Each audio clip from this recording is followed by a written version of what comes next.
Chapter 631.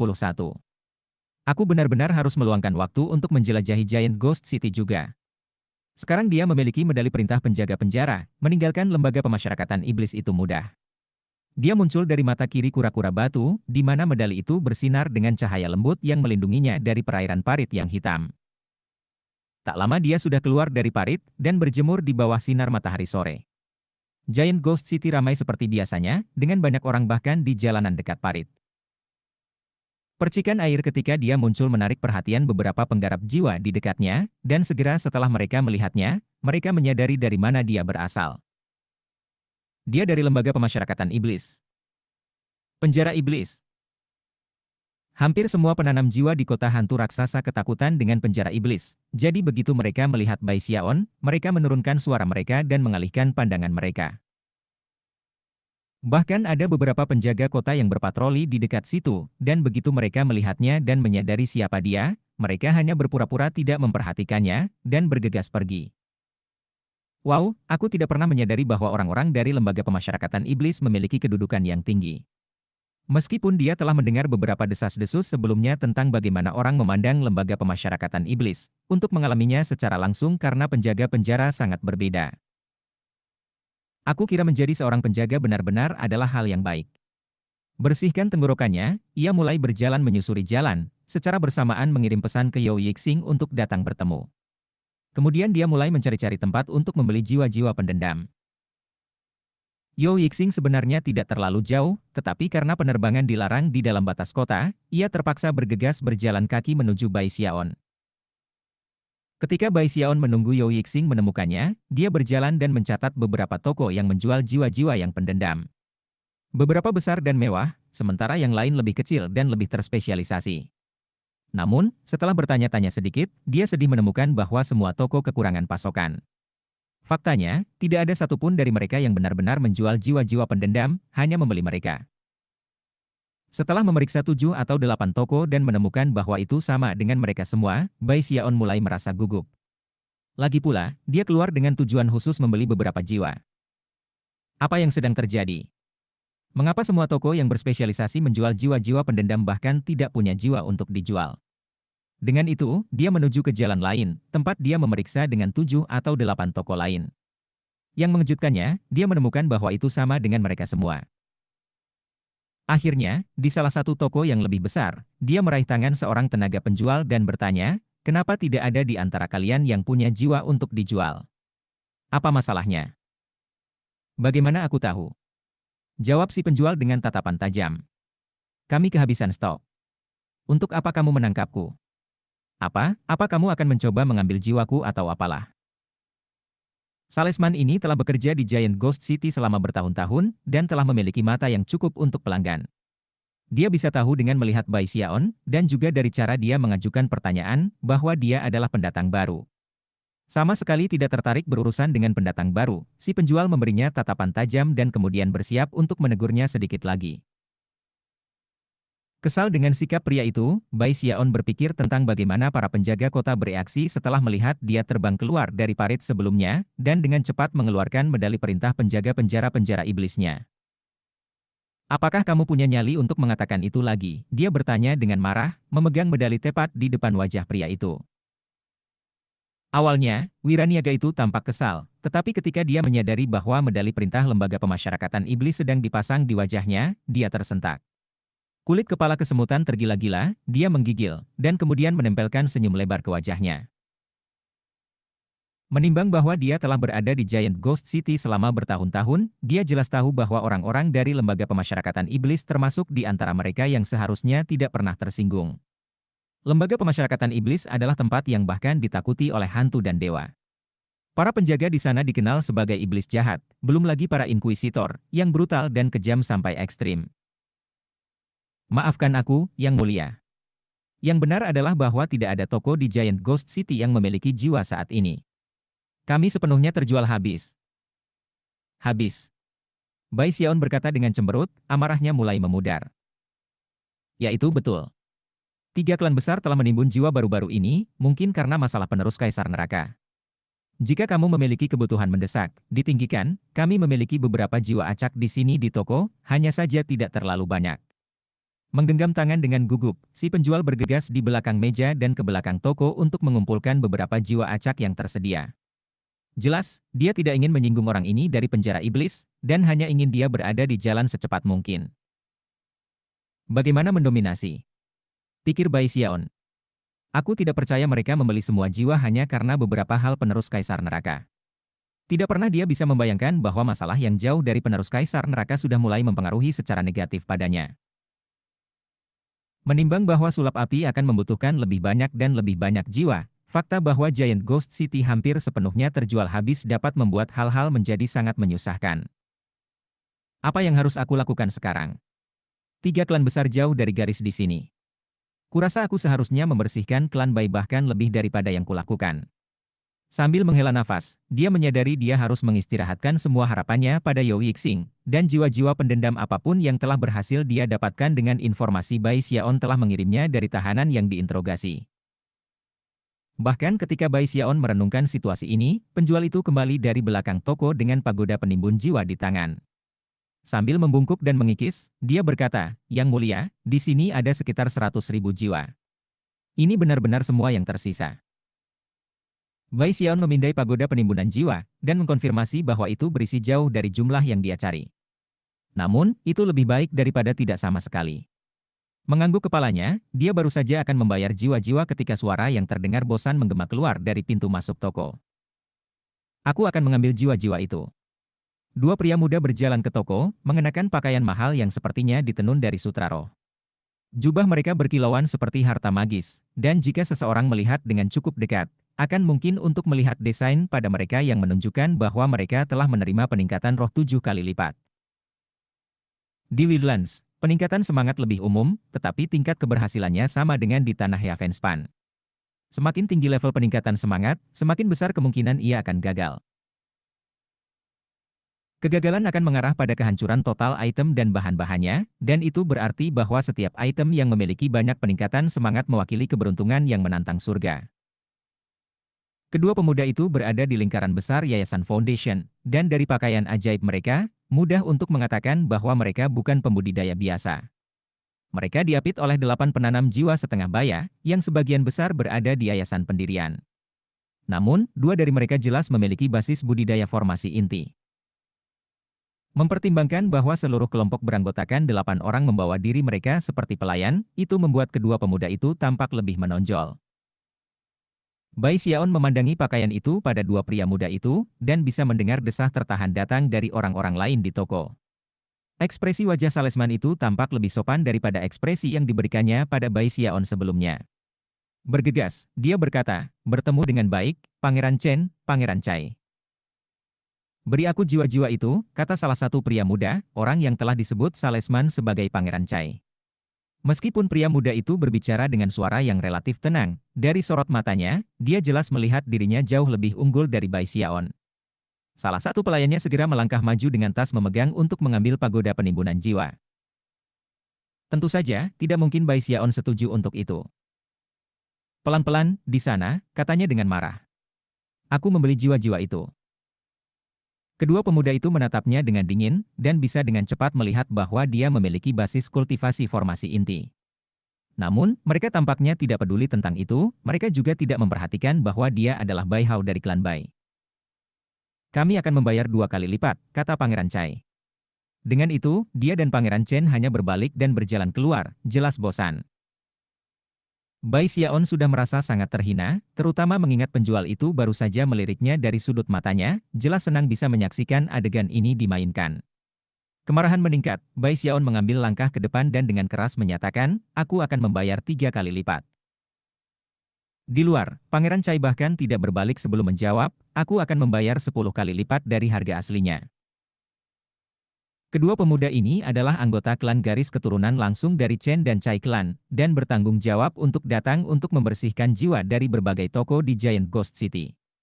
Meskipun 100.000 bukan jumlah yang sangat besar ketika datang ke jiwa, instruksi tetua klan mereka sudah sangat jelas. Mereka harus mendapatkan jiwa sebanyak mungkin. Bai Xiaon semakin marah. Baginya, rasanya seolah seseorang telah menampar wajahnya dengan setumpuk uang. Tepat ketika dia akan terus berbicara, giok transmisinya yang tergelincir di tasnya mulai bergetar. Setelah memindai dengan akal ilahi, dia mendengar pesan cemas dari Yo Yixing. Tuan, aku tepat di sebelah timur portal teleportasi. Seseorang berusaha membunuhku dan mencuri semua jiwa yang kudapat untukmu. Membantu. Chapter 632. Begitu Bai Xiaon mendengar pesan itu, matanya menjadi lebih merah dari sebelumnya. Jika Yo Yixing hanya terlibat dalam perkelahian mematikan, itu akan lebih dapat diterima, tetapi mendengar bahwa seseorang berusaha mencuri jiwanya adalah masalah yang berbeda. Saat ini, Bai Xiaon menginginkan jiwa lebih dari segalanya. Dan mengingat tidak ada toko di kota yang memiliki jiwa untuk disisihkan, Yo Yixing adalah harapan terakhirnya. Aku hanya perlu berlatih 5 kali lagi dan aku bisa menyulap nyala api 14 warna. Sampai saat ini, siapapun yang mencoba untuk mencuri jiwa dari aku adalah musuh aku.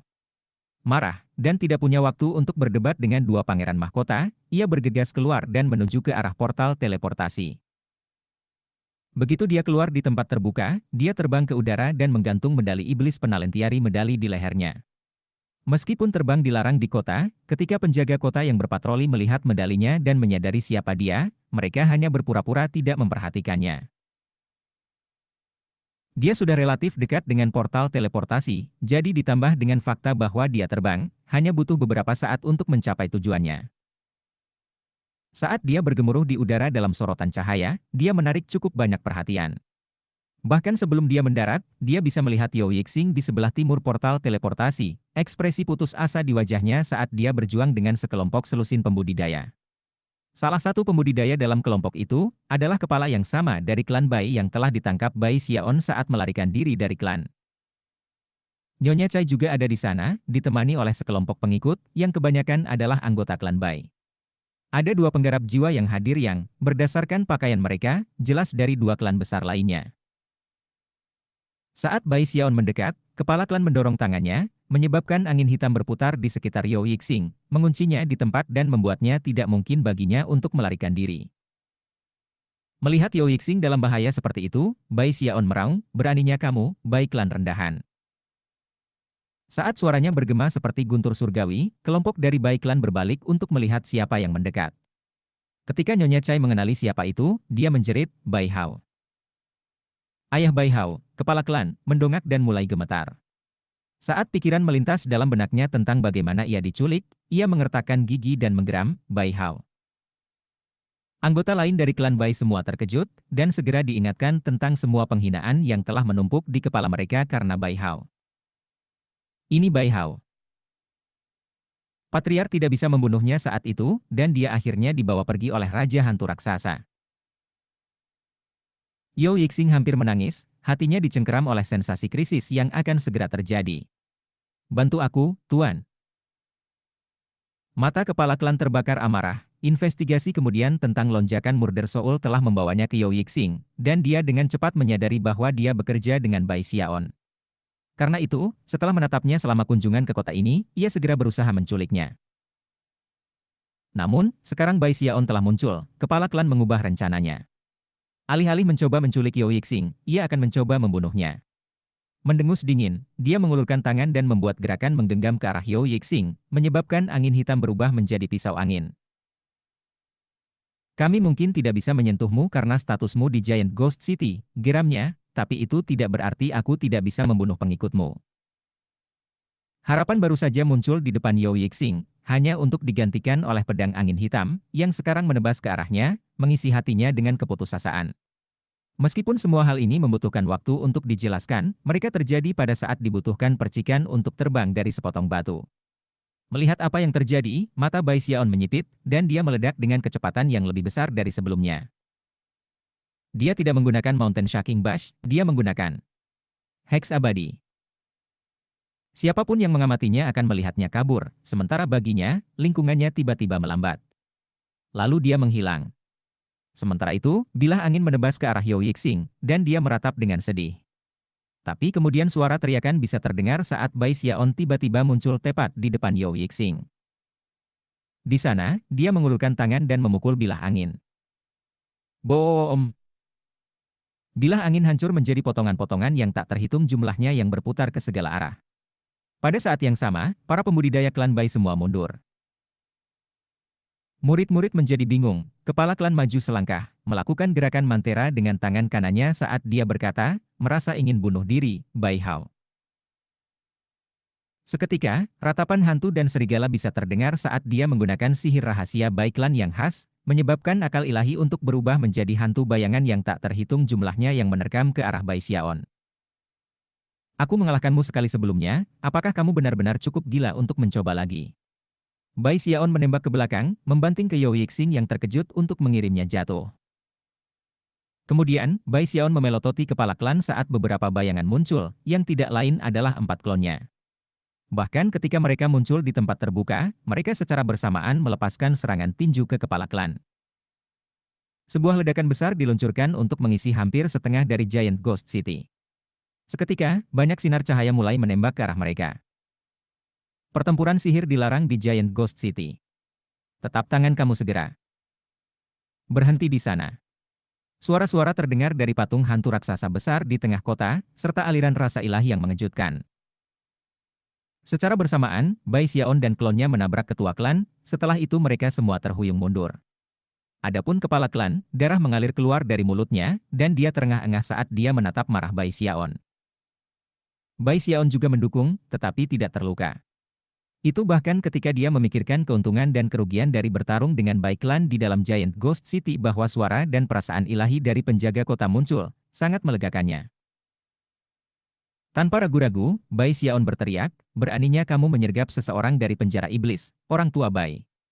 Ini adalah Giant Ghost City, bukan Bai Klan kamu. Saudara-saudara dari penjaga kota, aku Bai Hao dari penjara iblis. Orang-orang ini melanggar hukum setempat. Tidak hanya mereka mengeroyok aku, mereka juga dengan sengaja tidak menghargai Giant Ghost City. Dengan itu, dia meraih Yao Yixing dan bersiap untuk pergi. Melihat Bai Xiaon melarikan diri, Nyonya Chai benar-benar mengabaikan penjaga kota dan berteriak, pembudidaya Bai Klan, bunuh dia segera. Racun di mata Nyonya Chai tidak mungkin lebih jelas. Kebenciannya pada Bai Xiaon telah mencapai ketinggian yang tak terbayangkan. Namun, anggota lain dari klan Bai ragu-ragu, sepenuhnya menyadari tatapan tajam penjaga kota. Melihat bahwa para pembudidaya klan Bai tidak mengejar, Nyonya Chai berteriak, bergeraklah, kalian semua. Bunuh dia. Kemudian dia menoleh ke kultivator Chai klan di dekatnya, dan hendak mengatakan sesuatu, ketika kepala Bai klan menggeram, diam. Itu hanya geraman, tetapi bergema seperti guntur, menyebabkan Nyonya Chai terlihat gemetar ketika dia berbalik untuk menatap suaminya. Ekspresi sangat suram, katanya, Raja Raksasa Hantu mewariskan sampah itu dengan gelar. Jika Patriark Dewa harus menyerahkannya, lalu menurut kamu apa yang bisa kita lakukan? Selain itu, membunuh dilarang di dalam batas kota. Madam Chai tampaknya tidak setuju, tetapi tidak punya pilihan. Namun, kemarahan di dalam hatinya begitu kuat sehingga dia gemetar hebat.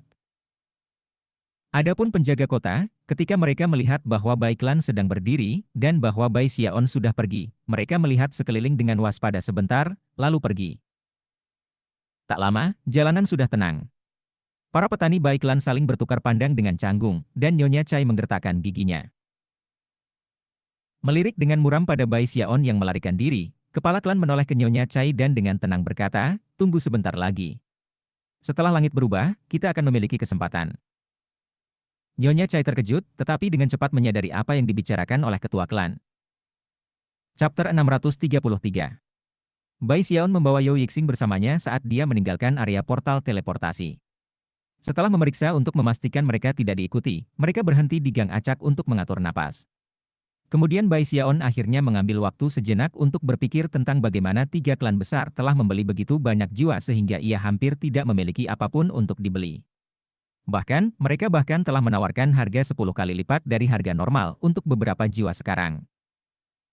Benar-benar pengganggu. Ya. Bai Xiaon adalah tipe orang yang tahu bagaimana menjadi fleksibel. Aku hanya harus duduk dan memegang erat-erat.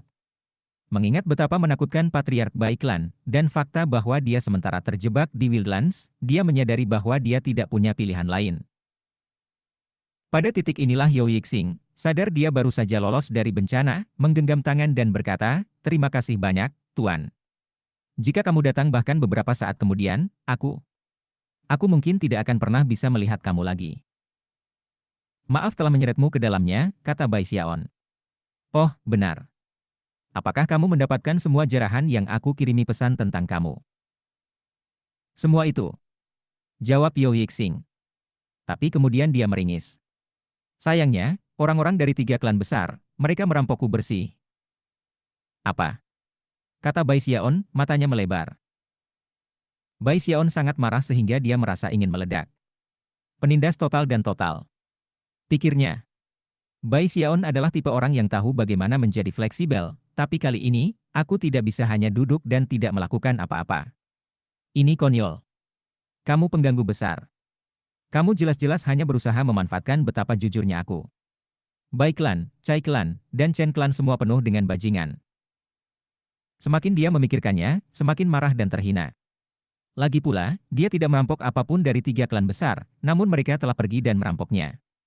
Ya, dia telah merampok klan Bai sampai batas tertentu, tapi itu tidak memberikan klan Cai dan klan Chen hak untuk melakukan hal yang sama. Yo Yixing agak terkejut melihat betapa marahnya Bai Xiaon. Dalam beberapa hari terakhir, ia sering memiliki kecurigaan tertentu tentang apa yang sebenarnya terjadi. Namun, dia tidak pernah mau terlalu memikirkan masalah ini. Tidak masalah siapa Bai Hao ini sebenarnya. Katanya pada dirinya sendiri, menunduk. Kemarahan membakar, Bai Xiaon bergumam, aku tidak akan duduk dan melakukan apa-apa. Kemudian dia mengertakkan gigi dan mondar-mandir dalam pikiran sejenak. Akhirnya, matanya mulai bersinar saat dia berpikir kembali ke tanah jiwa di klan Bai. Yang disebut Soul Grounds adalah area yang dibangun secara khusus yang diisi dengan aura kematian. Lokasi seperti itu bahkan lebih cocok untuk menjaga jiwa tetap segar daripada pagoda penimbunan jiwa. Faktanya, mereka tidak hanya menjaga jiwa tetap segar, tetapi mereka juga dapat secara perlahan meningkatkan kualitas mereka. Secara keseluruhan, dengan pengecualian beberapa jenis pagoda penampung jiwa khusus, tidak ada yang bisa dibandingkan dengan sebuah Soul Ground. Selain itu, Soul Grounds dapat menampung lebih banyak jiwa secara keseluruhan. Jelas, itu wajar bagi klan besar untuk memiliki lebih banyak tanah jiwa daripada rata-rata, dan dari apa yang diingat Bai Xiaon, klan Bai memiliki sesuatu seperti 7 atau 8. Mereka semua dilindungi oleh formasi mantra dan dijaga oleh pembudidaya jiwa. Bahkan, mereka biasanya berisi sesuatu yang disebut penjaga jiwa, yang merupakan jiwa khusus yang telah diubah menjadi penjaga. Karena semua itu, Soul Grounds adalah tempat yang sangat sulit untuk dimasuki. Lebih jauh lagi, bahkan jika seseorang masuk ke dalam, banyak sekali jiwa biasanya akan memakan siapa saja yang tidak dikenal. Selain itu, mencuri jiwa dari Soul Grounds akan memprovokasi 3 klan besar, dan tidak ada yang berani melakukan sesuatu seperti itu. Mereka mencuri jiwaku, jadi karena itu, aku akan mencuri jiwa mereka. Setelah mencapai titik ini dalam pemikirannya, Bai Xiaon mengertakkan giginya dan mengirim Yo Yixing pergi dengan perintah untuk menemukan tempat untuk berlubang dan menjaga miliknya. Menunduk. Kemudian dia menuju keluar kota. Karena dia adalah penjaga penjara iblis, dia diizinkan meninggalkan kota untuk sementara waktu jika dia mau. Jika dia mencoba melarikan diri sepenuhnya, dia akan dibawa kembali, tetapi selama dia tidak melakukannya, dia memiliki kebebasan relatif. Itu adalah malam pada saat dia berada di luar kota, di mana dia dengan hati-hati menuju ke Chen Klan. Setibanya di sana, dia bisa melihat tanah jiwa mereka di dekat klan itu sendiri. Namun, daerah itu begitu penuh dengan jiwa-jiwa sehingga ia menyadari bahwa risiko terlihat terlalu tinggi. Setelah berpikir, dia memutuskan itu terlalu berbahaya. Aku akan pergi memeriksa 2 klan lainnya. Mengambil keuntungan dari kegelapan malam, dia menuju ke Bai Klan. Namun, inspeksi di tanah jiwa mereka mengungkapkan kebenaran yang menyedihkan bahwa Bai Klan sebenarnya tidak menyimpan banyak jiwa. Jika aku merampok mereka, mereka akan menyadarinya hampir secara instan.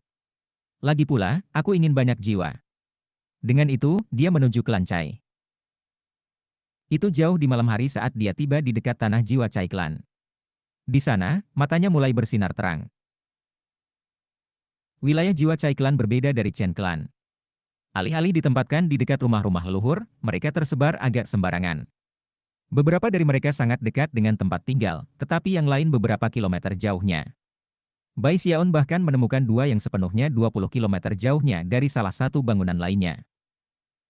Kedua Soul Grounds keduanya di bawah perlindungan formasi mantra tunggal, yang bersinar dengan cahaya terang meskipun malam gelap. Berdasarkan fluktuasi formasi mantra, bahkan seorang pembudidaya Naschen Soul akan mengalami kesulitan menerobosnya. Selanjutnya, mengganggu formasi mantra dengan cara apapun akan mengingatkan klan Cai. Di dalam formasi mantra ada sebuah bangunan yang tampak seperti sarang lebah besar, ditutupi dengan lubang yang tak terhitung jumlahnya yang bisa diterbangkan oleh jiwa-jiwa. Hanya dengan melihat berapa banyak jiwa yang hadir menyebabkan Bai Xiaon terkesiap. Selain itu, beberapa jiwa berada pada tingkat jiwa yang baru lahir, dan ada juga beberapa jiwa yang unik dan istimewa bercampur dalam. Selain itu, ada lebih dari 10.000 penjaga jiwa lapis baja hitam, yang matanya bersinar dengan cahaya terang. Penjaga jiwa jelas menunggu orang yang tidak dikenal untuk memasuki formasi mantra, di mana mereka akan menyerang dengan kekuatan mematikan. Juga terletak di dalam masing-masing Soul Grounds adalah bangunan yang ditempati oleh penggarap jiwa Chai Clan. Hanya ada sekitar selusin, dan mereka tidak memiliki basis budidaya yang sangat tinggi, tetapi mengingat bahwa mereka memiliki kekuatan pembentukan mantra yang mereka miliki, jika sesuatu terjadi, yang harus mereka lakukan hanyalah bertahan untuk beberapa saat sebelum bala bantuan dari klan tiba. Karena dua Soul Grounds ini begitu dekat satu sama lain, semua penjaga klan telah berkumpul di salah satu dari mereka. Karena bagaimana segala sesuatunya ditetapkan, tanah jiwa dari tiga klan besar adalah jenis hal yang mungkin bisa dilihat oleh orang luar, tetapi tidak akan pernah berani dipusingkan. Namun, Bai Xiaon berbeda. Begitu dia bisa mempelajari situasinya, matanya mulai bersinar. Kamu merampokku, aku merampokmu kembali. Area jiwa yang terukur. Orang lain mungkin berpikir mustahil untuk melakukan apapun pada mereka, tetapi bagi aku, itu akan menjadi sederhana. Dengan satu jentikan jari, aku, Bai Xiaon, akan menjadikan mereka abu.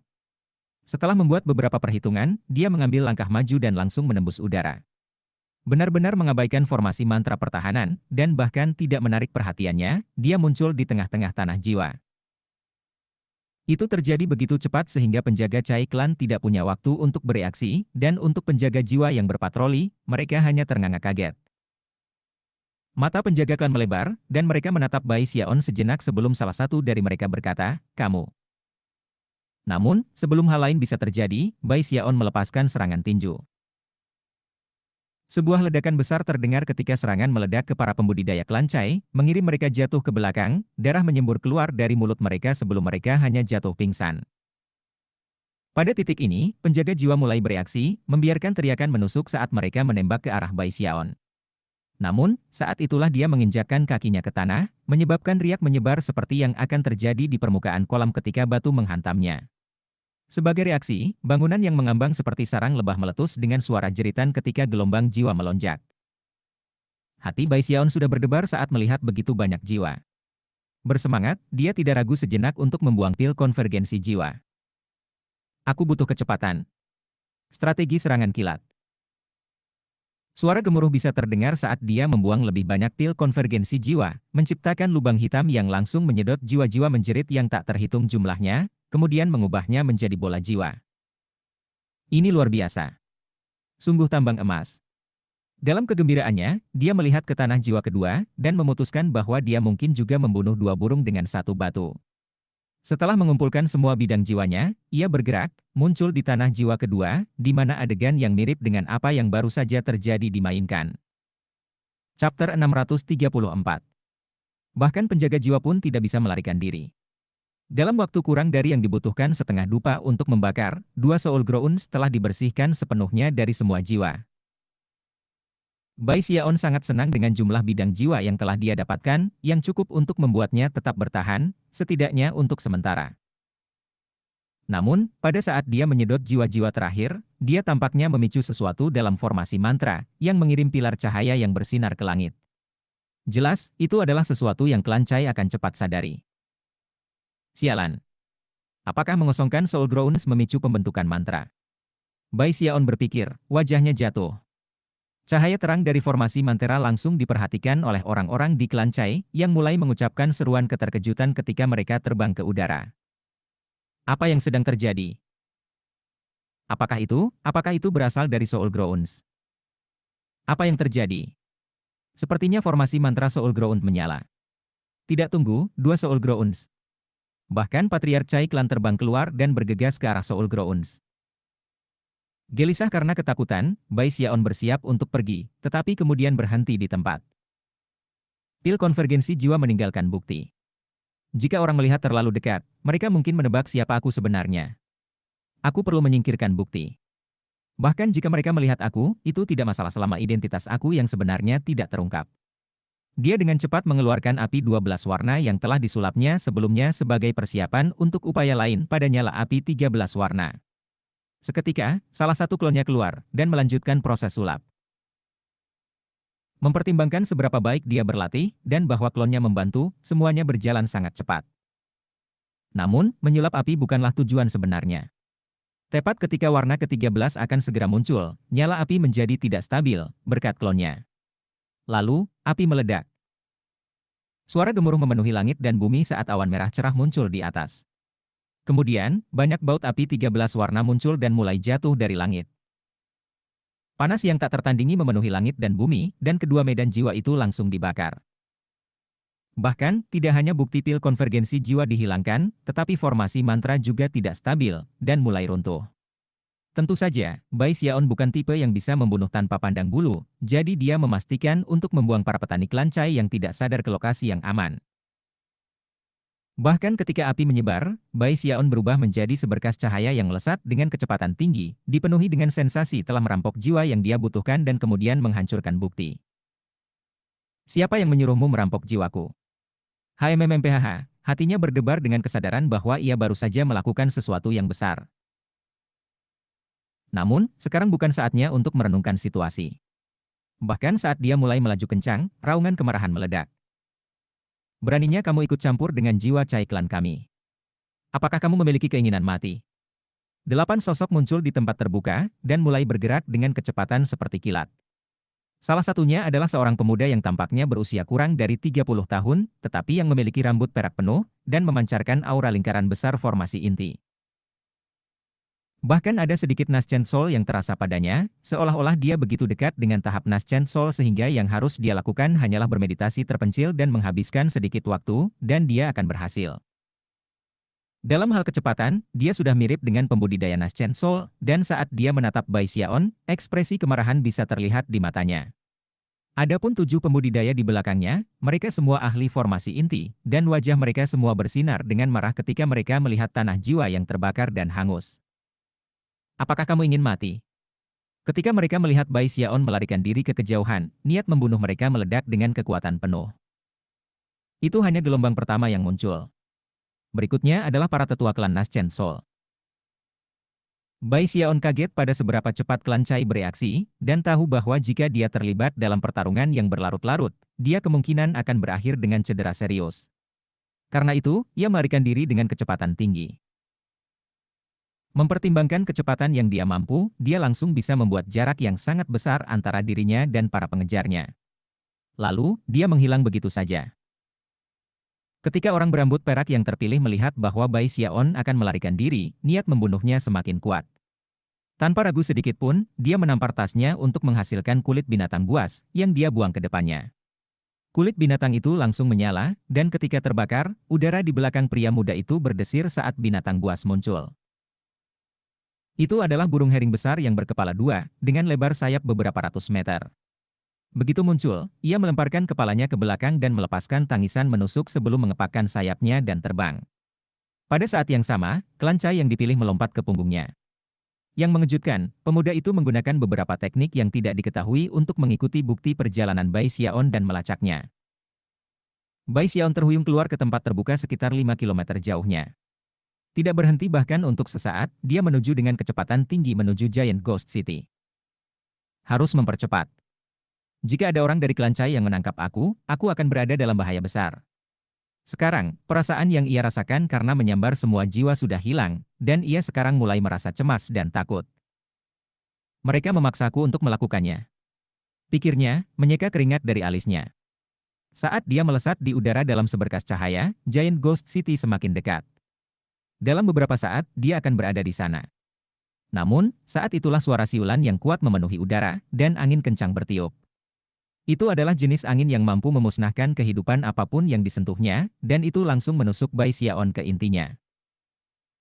Sambil menggigil, dia melihat dari balik bahunya, lalu matanya membelalak melihat burung hering berkepala dua yang besar menembak ke arahnya. Di punggung burung pemakan bangkai itu adalah pemuda itu, wajahnya seperti topeng amarah, dan tombak hitam panjang dipegang di tangan kanannya. Pencuri kurang ajar. Beraninya kamu ikut campur dengan tanah jiwa Cai klan kami. Aku akan membunuhmu dalam jiwa dan raga. Kemudian burung nasar itu semakin cepat ketika pemuda itu menarik kekuatan penuh dari basis kultivasinya untuk menembak ke arah Bai Xiaon, tombak yang direntangkan. Bai Xiaon tidak bisa bereaksi terhadap kecepatan burung hering yang luar biasa. Dalam sekejap mata, itu tepat di atasnya, dan tombak hitam di tangan klan-klan yang dipilih menusuk ke arahnya. Wajah Bai Xiaon jatuh saat dia berteriak dan membuang tangannya untuk membela diri. Bang! Bai Xiaon terbang mundur beberapa ratus meter. Ketika dia berhenti, dia memeriksa dirinya sendiri, dan kemudian bergumam, aku tidak terluka. Serangan pemuda itu beberapa saat yang lalu tampak luar biasa, dan Bai Xiaon menganggap bahwa dia akan terluka parah. Namun, yang mengejutkannya, dia benar-benar tidak terluka. Fudge. Serunya dengan gembira. Burung hering itu sangat kuat, tetapi dibandingkan dengan aku, itu benar-benar lemah. Aku kira itu hanya kecepatannya yang membuat aku tidak siap.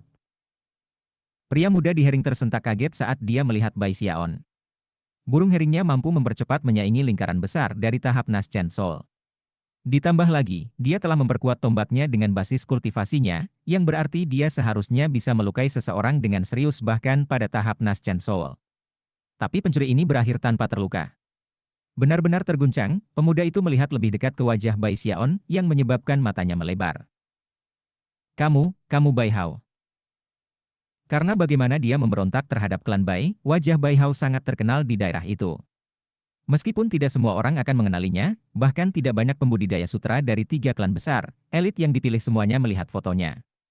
Karena situasi yang mendesak sebelumnya, pemuda ini tidak memperhatikan orang yang dihadapinya, tetapi sekarang setelah dia melihat lebih dekat, dia mengenalinya dengan mudah. Seketika, kegugupan mencengkeram hatinya, dia tahu bahwa Bai Hao adalah iblis yang telah menangkap kepala Bai Klan, yang merupakan ahli tahap pertengahan Nas Chen Soul. Dia bahkan telah memprovokasi patriarki Dewa Bai Klan. Jelas, dia bukan tipe orang yang suka menyinggung. Kenali aku. Teriak Bai Xiaon. Mengenali aku dengan baik tidak akan ada gunanya bagimu. Sambil mendorong tangannya, dia mengirim hembusan angin ke arah klan Cai yang dipilih. Chapter 635. Diri sejati Bai Xiaon dan 4 klonnya melepaskan badai teknik magis yang menutupi segala sesuatu di daerah tersebut.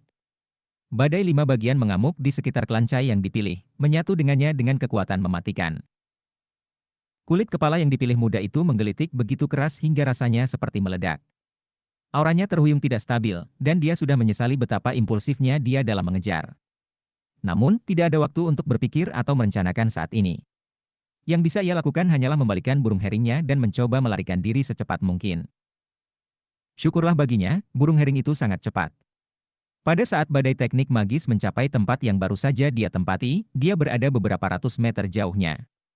Meski berhasil selamat, jantungnya masih berdebar kencang. Mencoba untuk membeli waktu bagi orang lain dari klannya untuk tiba, dia berteriak, klan Cai tidak melakukan apapun untuk memprovokasi kamu, Bai Hao. Kenapa kamu harus pergi dan menghancurkan tanah jiwa kita?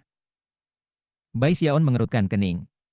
Dia tahu bahwa burung pemakan bangkai ini telah disulap oleh beberapa teknik magis, dan itu akan segera hilang. Namun, waktu adalah sesuatu yang sangat singkat saat ini. Kamu orang-orang klan Cai mengintimidasi aku dan mencuri jiwa aku. Teriaknya. HMPH wajar kalau aku akan merampasmu kembali. Sadar bahwa sekarang bukan saatnya untuk mengkhawatirkan satu lawan sepele, Bai Xiaon berbalik dan menembak dengan kecepatan tinggi. Yang terpilih mengertakkan gigi, lalu mengirim burung hering mengejar. Saat ini, dia beroperasi dengan asumsi bahwa selama dia tidak terlalu dekat, dia harus aman. Ditambah lagi, dia akan bisa mengawasi target dan membuatnya lebih mudah bagi Patriark Cai Klan untuk melacaknya. Mereka berdua melaju secepat kilat. Bai Xiaon merasa sedikit gugup untuk diikuti, tetapi dia tahu bahwa burung nasar itu terlalu cepat. Jika dia berbalik dan mencoba bertarung, lawannya bisa melarikan diri, dan kemudian dia akan terlibat dalam pengejaran sia-sia dan sia-sia. Aku benci bajingan seperti ini yang mengandalkan kecepatan untuk menang. HMMMPHH. Apakah dia benar-benar berpikir dia bisa menggunakan burung itu untuk mengikuti aku?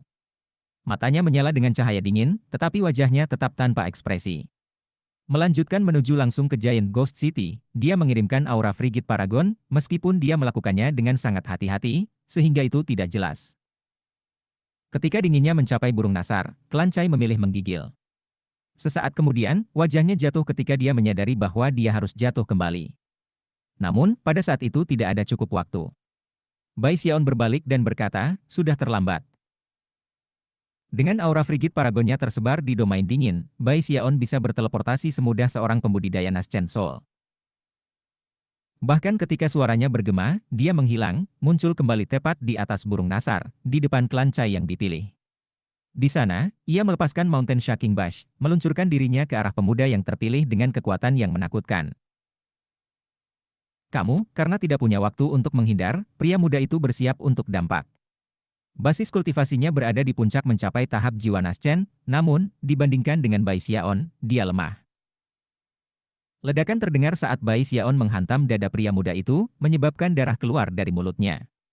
Tulang-tulangnya hancur, dan dia mulai tergelincir ke dalam maut, tetapi pada saat itulah cahaya kuning gelap muncul dari liontin yang tergantung di lehernya. Di dalam cahaya itu adalah kekuatan Deva, yang melawan balik terhadap serangan itu. Orang muda yang terpilih itu batuk seteguk darah ketika dia jatuh ke udara seperti layang-layang dengan talinya terpotong. Cahaya kuning di sekitarnya lebih dari setengah hilang, dan liontinnya sekarang dipenuhi dengan retakan. Jelas, liontin dewa telah menyelamatkan hidupnya. Namun, jika dia mengalami serangan seperti itu lagi, dia tidak akan seberuntung itu. Dengan wajah pucat dan penuh teror, dia berpikir, tanpa sihir penyelamat nyawa yang diberikan sang patriark padaku, aku akan terbunuh sekarang. Bai Hao ini, dia hampir membunuhku. Pria muda itu bergetar secara fisik, dan keberaniannya hilang. Tanpa ragu sedikit pun, ia melarikan diri, sama sekali kehilangan keinginan untuk mengejar. Dia sekarang menyadari bahwa mengejar target ini bukanlah hal yang mudah, itu mempertaruhkan nyawanya. Orang-orang dari klan besar ini benar-benar memiliki banyak cara untuk menyelamatkan kulit mereka sendiri, pikir Bai Xiaon dengan cemberut. Melihat anak muda yang terpilih melarikan diri, dia mendengus dan mempertimbangkan untuk mengejarnya. Tapi kemudian, ekspresinya berkedip, dan dia berputar dan mengambil langkah, menusuk ke udara dan menghilang. Hanya beberapa napas waktu kemudian, 3 sinar cahaya dapat terlihat mendekati dari belakang klan Cai yang ketakutan yang dipilih. Suara gemuruh terdengar ketika 3 pria tua muncul di daerah di mana Bai Xiaon baru saja menghilang. Begitu orang muda yang terpilih melihat orang-orang tua itu, wajahnya berseri-seri dengan kegembiraan, dan dia berteriak, "Tetua, pencuri itu Bai Hao. Pengkhianat dari klan Bai." Ketiga lelaki tua ini adalah tetua klan, dengan salah satu dari mereka menjadi tetua di lingkaran besar panggung Nas Chen Soul. Mereka semua memiliki ekspresi yang sangat suram ketika mereka mendengar berita dari yang terpilih. Setelah itu, mereka mengangguk dan terus mengejar. Sementara itu, keretakan muncul di lokasi dekat Giant Ghost City, dan Bai Xiaon melangkah ke tempat terbuka. Auranya dalam kekacauan karena kecemasan yang dia rasakan, tapi tanpa ragu dia menembak ke arah kota hantu raksasa. Sial, orang-orang klan Cai itu cepat. Aku baru saja selesai mengalahkan anak itu, dan orang dewasa muncul hampir pada saat yang bersamaan. Jika mereka benar-benar bagus, mereka akan bertarung 1 lawan 1. Tepat ketika dia hendak memasuki kota, 3 tetua dari klan Cai muncul di belakangnya, bergerak begitu cepat sehingga awan berputar-putar di atas di langit, dan gemuruh-gemuruh memenuhi udara. Ketika mereka menyadari bahwa Bai Xiaon akan memasuki kota, mereka mendorong maju dengan kecepatan yang lebih besar, niat membunuh di mata mereka bersinar cerah. Bai Hao. Salah satu dari mereka berteriak. Aku tidak peduli kamu memiliki posisi resmi di Giant Ghost City. Untuk merampok tanah jiwa Cai klan kami, aku akan membunuhmu. Basis kultivasinya berada di lingkaran besar tahap Nas Chen Soul, menyebabkan kata-katanya bergulir seperti gelombang kejut, serangan kuat yang langsung menembus ke telinga Bai Xiaon. Terlalu takut untuk melihat dari atas bahunya, Bai Xiaon berlari menuju kota. Para penjaga kota yang terpana hendak melangkah maju untuk menghalangi jalannya ketika dia menarik keluar medali perintah lembaga pemasyarakatan iblisnya dan kemudian meraung, aku adalah penjaga di lembaga pemasyarakatan iblis. Klan Cai merencanakan pemberontakan. Hentikan mereka. Ketika kata-katanya bergema ke Giant Ghost City, ekspresi di wajah para penjaga kota berkedip secara dramatis. Selanjutnya, begitu mereka melihat medali perintah Bai Xiaon, dan fakta bahwa dia dikejar oleh orang-orang dari klan Cai, mereka bahkan lebih tergerak untuk bertindak. Adapun 3 tetua, ekspresi mereka juga berkedip-kedip. Itu omong kosong lengkap. Klan Cai selalu melayani Raja Hantu Raksasa dengan loyalitas penuh. Bahkan tidak berpikir untuk mencoba memfitnah kita. Bai Xiaon sangat gembira melihat bahwa taktiknya bekerja. Menderu, dia mendorong maju ke kota. Tiga tetua klan mencoba mengejarnya, tetapi penjaga kota ikut campur, dan segera, lebih banyak penjaga berpatroli muncul. Kalau bukan karena komentar Bai Xiaon yang memfitnah sebelumnya, para tetua mungkin akan mencoba membunuhnya. Tetapi jika mereka melakukan itu sekarang, itu dapat menyebabkan komplikasi lebih lanjut, pemikiran yang membuat mereka ketakutan. Tiga tetua dipaksa menelan frustrasi dan kemarahan mereka dan mencoba menjelaskan hal-hal kepada penjaga kota. Karena keterlambatan itu, Bai Xiaon berhasil mencapai parit, kemudian menggunakan medali perintahnya untuk menyelam ke dalam air. Aku mengkhianati seluruh Bai Clan, namun, mereka tidak berani mencoba untuk membuatku bergerak begitu aku berada di penjara iblis. Adapun Cai Clan ini, yang aku lakukan hanyalah menjarah dua dari tanah jiwa mereka. Tidak mungkin mereka berani mengejarku. Merasa sangat senang dengan dirinya sendiri, dia menuju ke arah kura-kura batu di bagian bawah parit dan di luarnya, penjara iblis. Yang benar adalah anggapannya benar-benar benar. Setelah membereskan masalah dengan para penjaga kota, tiga tetua dari klan Cai tidak punya pilihan selain berdiri di tepi parit dan melihat dengan marah ke perairan. Lembaga Pemasyarakatan Iblis adalah tempat yang tidak seorang pun dari mereka berani mencoba masuk tanpa diundang. Setelah waktu yang lama berlalu, yang bisa mereka lakukan hanyalah berjalan pergi dengan ekspresi suram di wajah mereka. Meskipun masalah tampaknya telah berakhir, peristiwa yang baru saja terjadi berakhir menjadi berita yang sama mengejutkannya di kota seperti pengkhianatan Bai Xiaon terhadap klan Bai. Segera, semua pembangun jiwa telah mendengar tentang apa yang terjadi dan berbicara tentang Bai Hao dan klan Cai. Apakah kamu mendengar? Bai Hao itu menyebabkan keributan besar. Dia merampok beberapa tanah jiwa klan Cai dan bahkan membakar dua dari mereka ke tanah. Dia benar-benar tahu bagaimana menyebabkan masalah. Tidak hanya dia berbalik menjadi pengkhianat terhadap klan Bai, dia juga pergi dan memprovokasi klan Cai. Aku mendengar bahwa beberapa sutera dari klan Cai berdebat dengannya tentang beberapa jiwa, dan akhirnya mengalahkan dia. Dia marah, dan itulah yang menyebabkan situasi. Aku tidak percaya dia berusaha keras untuk masalah sekecil itu. Tidak hanya Bai Hao benar-benar kejam dan kejam, tapi dia berusaha membalas dendam atas keluhan terkecil. Aku mendengar dia memiliki beberapa kemampuan ilahi yang luar biasa yang memanggil api dari surga. Karena semua pembicaraan yang menyebar, reputasi Bai Hao tumbuh, dan semua orang datang untuk belajar tentang api surgawi dan metode kejamnya. Chapter 636. Sekarang Bai Xiaon kembali ke penjara iblis, tidak masalah apa yang terjadi di luar.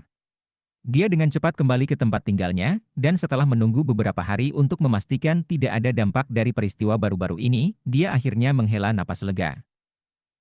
Ternyata menjadi penjaga penjara sangat berguna. Meskipun hal terbaik untuk saat ini adalah menghindari perhatian. Aku tidak akan keluar kecuali benar-benar diperlukan. Menepuk-nepuk tasnya sambil memegang dengan penuh semangat, dia tidak bisa membantu tetapi merenungkan bahwa rencananya telah dieksekusi dengan sangat cemerlang. Tiga klan besar merampokku, aku merampok mereka kembali. Seperti pepatah lama, perilaku yang tepat didasarkan pada timbal balik. Itu adalah prinsip dasar langit dan bumi. Pada hari-hari berikutnya, ia melakukan patroli dengan regu 9 dan terus mengerjakan formula untuk nyala api 14 warna. Waktu berlalu. Suatu hari, dia akhirnya kembali ke sel sendirian. Sel blok D biasanya tempat yang keras dan sibuk. Setiap kali penjaga tidak hadir, tahanan berjubah abu-abu dan tahanan di tengkorak sama-sama akan melakukan apapun yang mereka inginkan. Bahkan ketika para penjaga hadir, sebagian besar tahanan mengabaikan mereka. Namun, instan Bai Xiaon memasuki blokir, semuanya tenang. Begitu dia muncul, dia menggenggam tangannya di belakang punggungnya dan dengan megahnya mengumumkan, "Aku bertugas hari ini, jadi kalian semua berperilaku terbaik." Kata-katanya menyebabkan para tahanan berjubah abu-abu bergetar ketakutan. Banyak tahanan di sel tengkorak mengangkat alis mereka ketakutan. Inkuisitor gelap. Itu gelap penyelidik Bai yang terkutuk. Orang ini kejam dan tanpa ampun. Aku tidak akan pernah melupakan hari tragis dia menginterogasi iblis Tuayo. Adapun para tahanan yang sebenarnya telah diinterogasi oleh Bai Xiaon di beberapa titik di masa lalu, mereka gemetar terlihat, dan mata mereka bersinar dengan teror. Semua sel blok D terdiam, dan ketika Bai Xiaon lewat, tidak ada satu orang pun yang mengeluarkan suara sedikit pun. Bagaimanapun, ia menjadi sangat terkenal baru-baru ini. Tidak seorang pun dari tahanan lama di sel blok D lolos dari interogasi di tangannya. Yang paling menakutkan dari semua adalah betapa misteriusnya metode interogasinya. Karena asap yang ia gunakan, tidak ada yang bisa melihat dengan jelas apa yang terjadi. Namun, orang pasti bisa mendengar jeritan ketakutan yang keluar dari asap, dan tidak akan pernah bisa melupakannya. Sekarang Bai Xiaon sudah kembali, para tahanan semuanya bertindak sangat hati-hati. Tak satu pun dari mereka ingin menyinggung perasaannya dan dengan demikian menimbulkan masalah bagi mereka sendiri. Karena itu, mereka semua tersenyum dengan hati-hati, dan sekelompok tahanan berjubah abu-abu berkerumun di sekelilingnya untuk menemaninya. Bai Xiaon mengangkat dagunya sedikit dan menikmati tatapan kagum yang terfokus padanya, merenungkan bagaimana tidak peduli kemanapun dia pergi, dia selalu melonjak ke ketinggian tertinggi. Aku terlalu luar biasa, pikirnya. Ya, itu bukan tujuan aku. Aku seharusnya benar-benar tidak menonjolkan diri. Setelah beberapa saat, dia melambaikan tangannya untuk memberhentikan tahanan berjubah abu-abu, lalu berjalan-jalan sebentar. Akhirnya, dia menemukan dirinya di lokasi terpencil di mana dia telah bekerja pada sulap api sebelumnya, di mana dia duduk bersila. Tempat ini sempurna. Banyak ruang untuk menyulap api. Mengangguk dengan puas, dia mengatur beberapa mantra pembatas, lalu melambaikan tangannya untuk mengirimkan awan asap. Kemudian, dia menutup matanya untuk bermeditasi. Setelah meninjau semua yang dia ketahui tentang nyala api 14 warna, dia membuka matanya dan memukul tasnya untuk memanggil pagoda penumpukan jiwanya. Kemudian, ekspresi yang sangat serius menutupi wajahnya ketika ia mulai bekerja pada menyulap api 14 warna. Ketika jiwa-jiwa mengalir ke tempat terbuka, ia melakukan gerakan mantra dua tangan dan kemudian melambaikan jari-jarinya. Segera, jiwa-jiwa mulai menembak ke arah telapak tangannya, di mana mereka membentuk nyala api. Itu dimulai dengan satu warna, yang dengan cepat ia menambahkan lebih banyak warna. Tak lama, dia memiliki nyala api 13 warna, dan pindah ke warna ke-14. Aku merasa sangat percaya diri untuk dapat berhasil dengan nyala api 14 warna. Yang perlu aku lakukan adalah membuat beberapa penyesuaian untuk menangani beberapa masalah acak. Aku katakan aku harus bisa membuatnya bekerja dalam 5 percobaan. Segera, jiwa-jiwa mulai mengalir ke tangannya, mengalir ke dalam api. Dalam beberapa saat, warna lain muncul, yang ke-14. Tapi kemudian, ekspresi Bai Xiaon berkedip ketika nyala tiba-tiba berkedip. Sambil mengerutkan kening, dia melihat tangannya, dan kemudian menghasilkan sekelompok jiwa pendendam untuk melakukan percobaan lagi. 9 hari berlalu dengan cepat. Selama 9 hari itu, ia melakukan 4 upaya, yang semuanya gagal.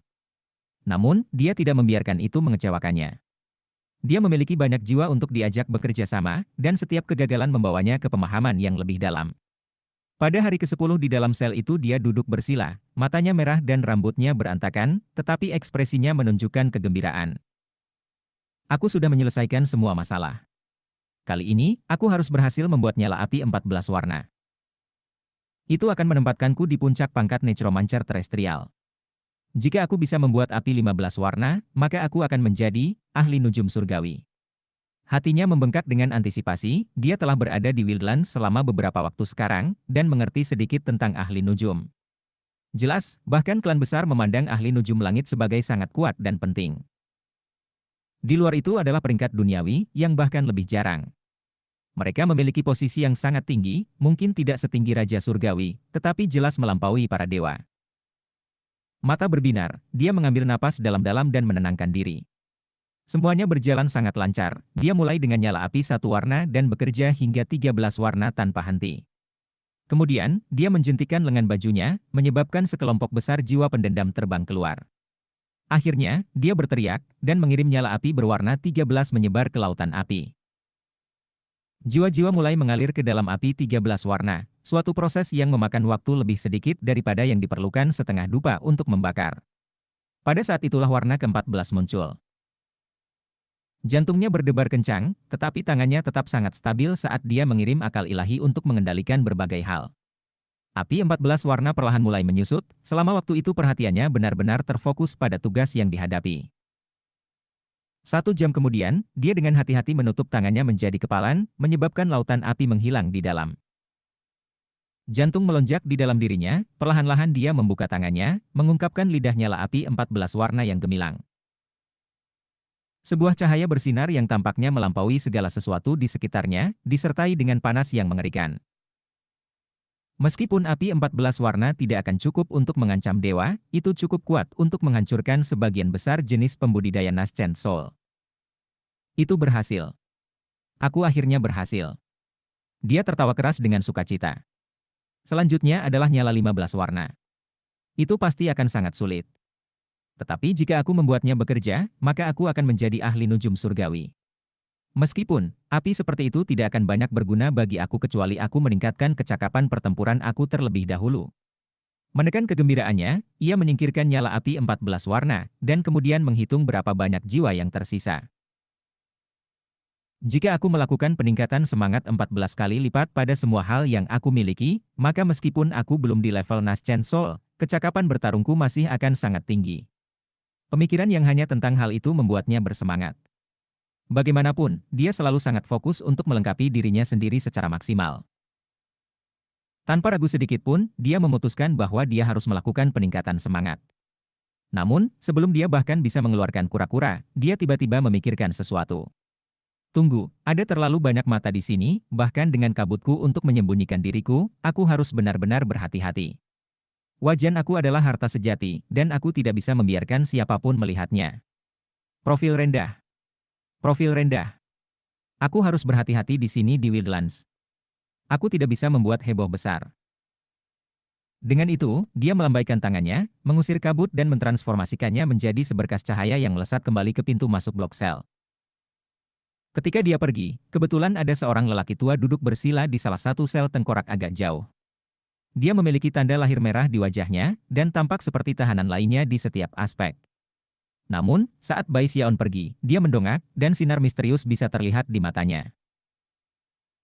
Belum lama berselang dia berhasil dengan nyala api 13 warna, gumamnya pada dirinya sendiri, dan sekarang dia benar-benar dapat menyulap nyala api 14 warna. Anak ini sangat menarik. Karena Bai Xiaon telah menjadi bekerja di sudut yang relatif jauh, dan telah memasang mantra pembatas dan kabutnya yang tidak jelas, tidak ada yang menyadari bahwa ia telah menyulap nyala api 14 warna. Tidak ada seorang pun kecuali orang tua ini. Beberapa saat kemudian, lelaki tua itu menutup matanya. Chapter 637. Setelah meninggalkan sel blok D, Bai Xiaon bertemu dengan beberapa penanam jiwa dari pasukan 9, dan meluangkan waktu untuk mengobrol dengan mereka. Kemudian, dia kembali ke kamarnya. Masih perlu waktu sebelum pasukan 9 kembali bertugas patroli. Aku harus mengambil keuntungan dari waktu untuk melakukan peningkatan roh pada semua yang aku bisa. Bai Xiaon sebenarnya bisa memvisualisasikan pemandangan menakjubkan dirinya, dihiasi head tutu dengan item yang memiliki 14 kali lipat peningkatan roh. Dia akan bersinar seperti harta karun ajaib. Dia bahkan tertawa dengan bangga sebelum membuat formasi mantra dan mengambil tindakan pencegahan lain untuk memastikan privasinya. Selanjutnya dia menggunakan sejumlah besar jiwa pendendam di pagoda penimbunannya untuk menghasilkan lebih banyak lidah dari 14 api berwarna. Akhirnya, ia mengeluarkan kura-kura dan mulai bekerja melakukan beberapa peningkatan semangat. Hal pertama yang dia tingkatkan adalah Eternal Parasol. Setelah menerima peningkatan semangat ke-14, itu mengubah penampilan lagi. Wajah hantu di permukaan payung sekarang memiliki ekspresi misterius yang tampaknya tertawa dan menangis pada saat yang sama. Lebih jauh, pada dahi wajah hantu itu adalah tanda panjang yang berisi, bukan mata ketiga, tetapi wajah hantu lain. Melihatnya saja membuat Bai Xiaon benar-benar terguncang. Langkah selanjutnya adalah peningkatan semangat 15 kali lipat. Itu akan menciptakan benda ajaib di tingkat dewa. Mata Bai Xiaon bersinar cerah, dan dia menjilat bibirnya. Dia tahu bahwa sekali item menerima peningkatan semangat 15 kali lipat, itu akan memancarkan aura seperti Deva. Barang-barang seperti itu langka bahkan di Wildlands. Bagaimanapun, terlepas dari seberapa banyak nyala api multiwarna yang ada di Wildlands, peluang keberhasilan ketika melakukan peningkatan semangat adalah sama. Karena itu, lebih umum melihat item level bawah, tetapi bukan item level lebih tinggi. Jika Bai Xiaon benar-benar melengkapi dirinya dengan 14 kali lipat item yang disempurnakan, itu tidak akan menjadi sesuatu yang sama sekali tidak pernah terjadi di Wildlands. Namun, itu masih sangat mengejutkan. Setelah meningkatkan Eternal Parasol, dia melihat sekeliling untuk memastikan bahwa dia tidak menarik perhatian yang tidak diinginkan, lalu melepaskan topengnya dan memperbaikinya sebelum mengenakannya kembali. Setelah itu, dia mulai mengerjakan item sihir lainnya. Dia meningkatkan busur Yo Yixing, serta panah kuat yang telah dia kumpulkan. Dia juga meningkatkan pedang terbangnya dan beberapa benda magis penting lainnya yang dia miliki. Pada suatu saat, dia teringat kembali bagaimana sutra dari klan besar telah mengenakan pakaian berharga. Tidak mau kalah, ia pergi ke melakukan penghinaan 14 kali lipat keterlaluan-keterlaluan pada beberapa pakaian di tasnya memegang. Itu adalah tingkat kemewahan yang, jika tersebar luas tentangnya, akan menyebabkan orang menjadi gila. Akhirnya, Bai Xiaon menemukan bahwa dia kehabisan hal untuk melakukan peningkatan semangat. Dia sekarang pada titik di mana orang-orang pasti akan menjadi gila jika mereka bisa melihat semua yang telah dia lakukan peningkatan. Dia sekarang sepenuhnya dilengkapi dengan 14 kali lipat item yang ditingkatkan. Pada titik ini, dia pasti bisa digambarkan sebagai bersenjata ke gigi. Jika aku bertemu dengan Patriark Bai Klan Deva sekarang, aku mungkin bisa membunuhnya jika aku benar-benar ingin. Tertawa dengan sungguh-sungguh, dia memeriksa jiwanya, dan menemukan bahwa dia hanya melewati sedikit lebih dari setengah dari persediaannya. Meskipun aku tidak bisa meningkatkan basis kultivasi aku sekarang, kecakapan pertempuran aku jauh lebih tinggi dari sebelumnya. Jika aku hanya bisa menyulap nyala api 15 warna, dan dilengkapi dengan 15 item roh yang ditingkatkan, maka setiap deva yang menabrakku akan terperangah. Ya, itu yang terbaik. Kejutkan mereka sampai mati. Maka aku tidak perlu bertarung. Hahaha. Meskipun dia sangat senang, dia juga tahu bahwa memamerkan kekayaan seseorang adalah cara yang baik untuk mendapat masalah. Topengnya bisa menjaga rahasia level kekuatan umumnya, tetapi dia masih meluangkan waktu untuk menutupi desain emas pada semua itemnya. Dengan itu, ia duduk bersila dan menggunakan catatan penelitian Bai Hao untuk mulai merenungkan formula untuk nyala api 15 warna. Segera, 7 hari berlalu, selama waktu itu dia benar-benar fokus pada nyala api 15 warna. Untuk setiap klan ahli nujum, mampu menyulap nyala api 15 warna sangat penting. Meskipun catatan Bai Hao berisi informasi tentang nyala api 15 warna, informasi itu tidak lengkap. 15 api berwarna sangat sulit, sedemikian rupa sehingga selama 7 hari penelitian dan kontemplasi, Bai Xiaon dibiarkan terpana. Jika seseorang menggunakan angka untuk menggambarkan perbedaan kesulitan antara nyala 14 warna dan nyala 15 warna, yang pertama akan memiliki tingkat kesulitan 10, dan yang terakhir, 100. Menimbang bahwa nyala 15 warna 10 kali lebih sulit, itu berarti bahwa kedua jenis nyala itu terpisah jauh seperti langit dan bumi. Faktanya, nyala 15 warna seperti penghalang bagi hampir semua necromancer darat di Wildlands. Sukses dengan itu akan membuat seseorang menjadi ahli nujum surgawi, yang hanya ada beberapa lusin di seluruh Wildlands. Dari itu saja bisa dilihat betapa sulitnya nyala 15 warna untuk disulap. Sayangnya, tidak ada yang bisa dilakukan Bai Xiaon selain itu untuk fokus pada penelitian dan augunya. Akhirnya, ia mencapai titik cukup percaya diri untuk melakukan beberapa tes awal. Tetapi setelah 3 hari berlalu, dia akhirnya menarik rambutnya dengan frustrasi. Dia sekarang telah menghabiskan 10 hari penelitian dan peningkatan pada nyala api 15 warna, dan tidak memiliki apa-apa untuk ditunjukkan untuk itu selain kerutan.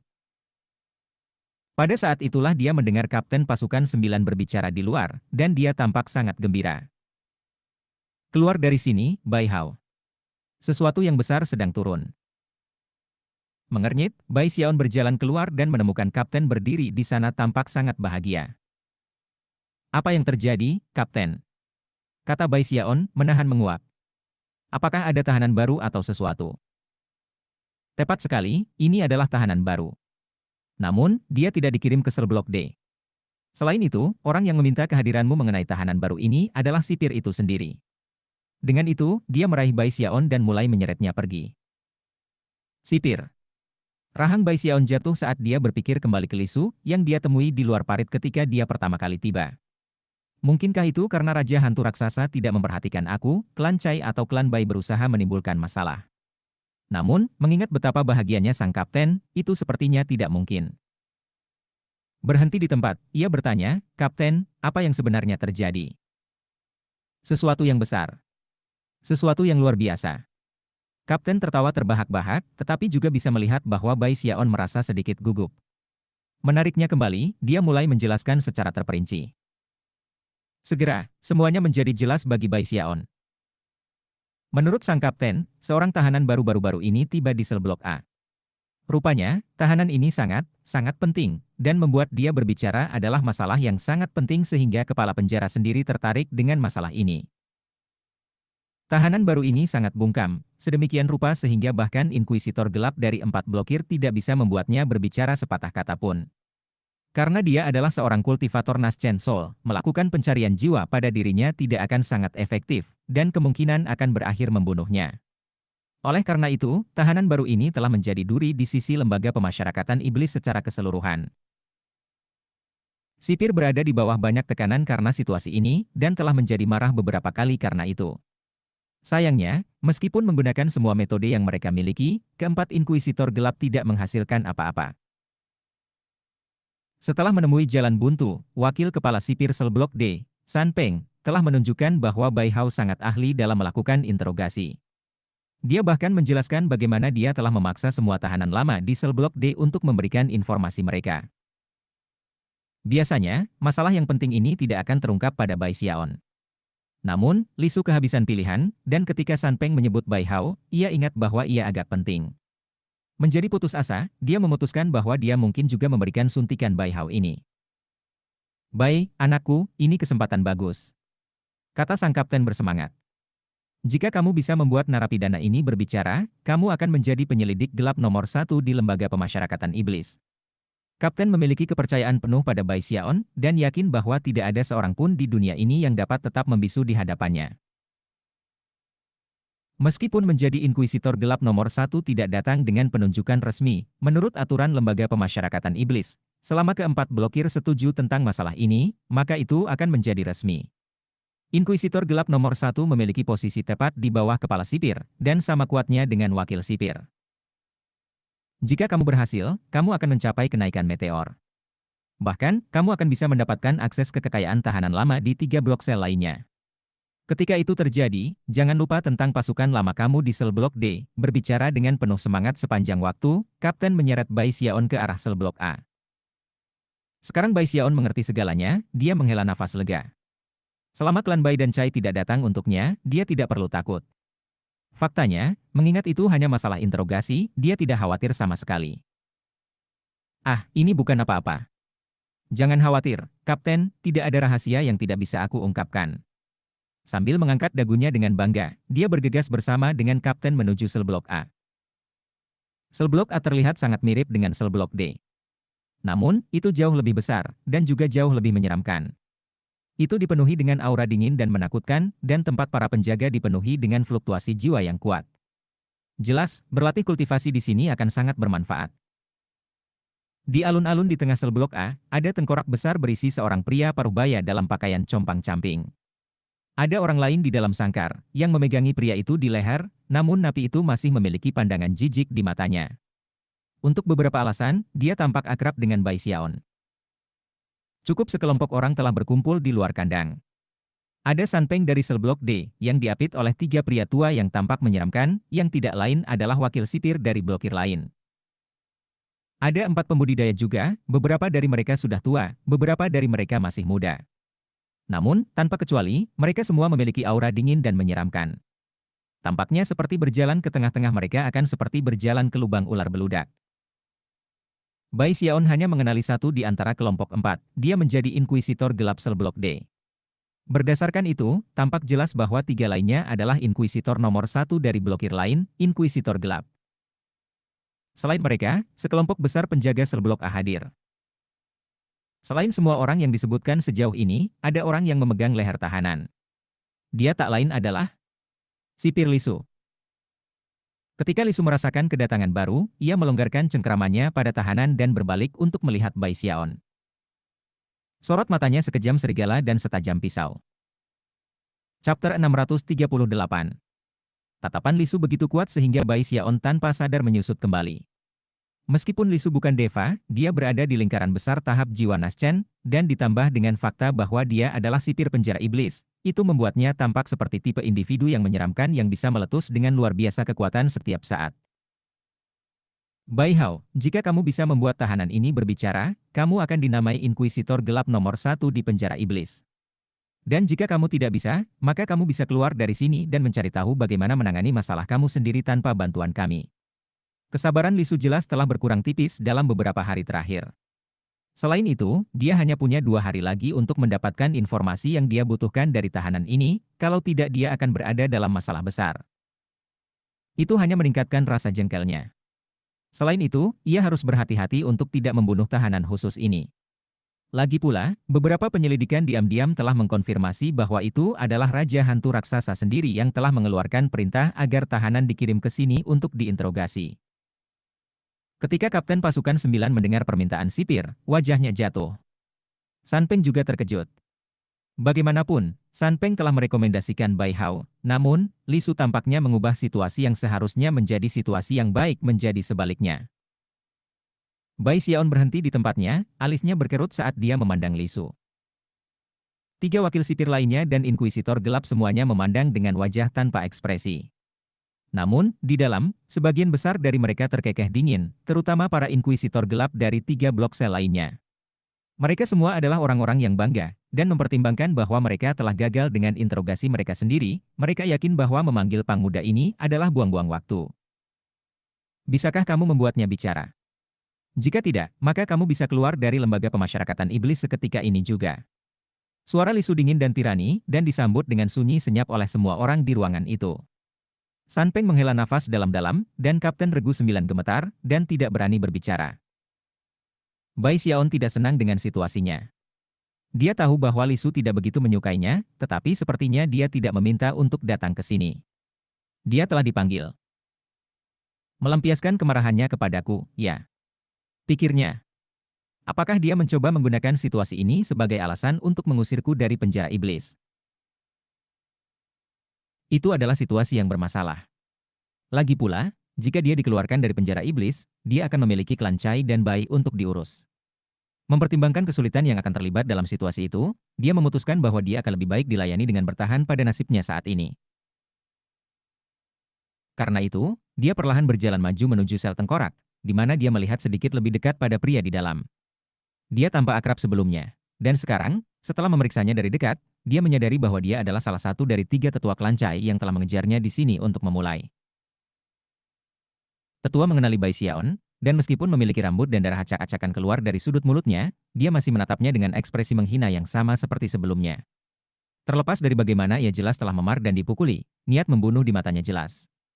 Dia bahkan melangkah lebih jauh dengan mengoleskan seteguk darah berdarah dan meludahkannya ke jubah Bai Xiaon. Bai Xiaon melambaikan jubahnya untuk mengeluarkan ludah dari itu, lalu memandang Li Su dan berkata, siapa sebenarnya ini, pengawas? Ketika Li Su melihat betapa tenangnya Bai Xiaon bertindak, dia mendengus dingin dan berkata, jika kamu tidak memenuhi syarat untuk tahu siapa dia. Aku hanya butuh jawaban. Bisakah kamu membuatnya bicara? Jika tidak, matikan saja. Yang benar adalah bahwa dia benar-benar menggunakan situasi ini sebagai alasan untuk menendang Bai Xiaon, yang tidak pernah dia sukai sejak awal, dari penjara iblis. Menimbang bahwa ada begitu banyak orang di sekitarnya, Bai Xiaon tidak bisa mempertahankan ketenangannya lagi. Marah menyala, dia menatap Li Su dan berkata, sipir, jika kamu ingin aku pergi, katakan saja. Tidak perlu melakukannya dengan cara ini. Kamu ingin aku membuatnya bicara. Bagaimana sebenarnya? Kamu bahkan tidak akan memberitahu aku siapa dia, namun mengharapkan aku melakukan interogasi menyeluruh. Persetan ini. Jika kamu tidak ingin aku ada, maka aku akan pergi. Dia menjentikkan lengan bajunya. Namun, ketahuilah ini, selain Bai Hao, tak seorang pun di lembaga pemasyarakatan iblis akan bisa membuat orang ini berbicara. Sambil tertawa kecil, dia berbalik untuk pergi. Bai Xiaon sepenuhnya menyadari bahwa kata-katanya akan menghina para inkuisitor gelap lainnya. Namun, mengingat bahwa Li Su telah menyebabkan masalah baginya tanpa alasan sama sekali, dia merasa tidak punya pilihan. Lebih buruk lagi, Li Su mencoba menggunakan situasi ini sebagai alasan untuk mengusirnya dari penjara iblis. Karena itu, jika dia ingin membalas, dia harus bertindak sangat percaya diri. Jika Li Su benar-benar cemas tentang masalah ini, dia pasti akan membuatku tetap di sini. Jika tidak, maka kurasa aku mengacaukan diriku. Apakah kamu benar-benar mengatur semua ini untuk mengusir aku? Kamu bajingan. Bahkan ketika dia mulai berjalan pergi, sebuah suara dingin terdengar di belakangnya. Dia salah satu tetua dari klan Chai. Aku ingin tahu jenis jiwa apa yang telah mereka gunakan di klan mereka untuk kultivasi dan menyulap api tujuan dalam beberapa tahun terakhir, dan juga berapa banyak. Meskipun suara Li Su masih sedingin es, kata-katanya sedikit lebih sopan dari sebelumnya. Bai Xiaon berhenti di tempatnya. Berdasarkan apa yang baru saja dikatakan Li Su, sepertinya dia benar-benar menginginkan jawaban atas pertanyaan-pertanyaan itu, dan tidak hanya menggunakan situasi untuk menargetkan Bai Xiaon. Seorang tetua dari klan Cai, pikirnya, ditangkap dan dibawa ke lembaga pemasyarakatan iblis. Dia menatap pria di dalam sangkar, dan tiba-tiba, banyak potongan teka-teki saling berhimpitan di benaknya. Jenis jiwa apa, dan berapa banyak? Katanya keras-keras. Tampaknya tidak ada makna tersembunyi untuk pertanyaan itu. Kesulitannya terletak pada memastikan bahwa sesepuh klan Cai tidak menyembunyikan informasi apapun, atau memberikan informasi yang salah. Terdengar sedikit kesal, Li Su berkata, logam, kayu, air, api, bumi. Itulah 5 sifat berbeda yang dapat dimiliki jiwa. 4 inkuisitor gelap lainnya semuanya menanyakan pertanyaan ini sebelumnya, dan masing-masing keluar dengan jawaban yang berbeda. Karena itu, kamu perlu mendapatkan bukti bahwa jawaban yang diberikannya benar. Adapun cara kamu membuktikan itu akan tergantung pada keahlian kamu.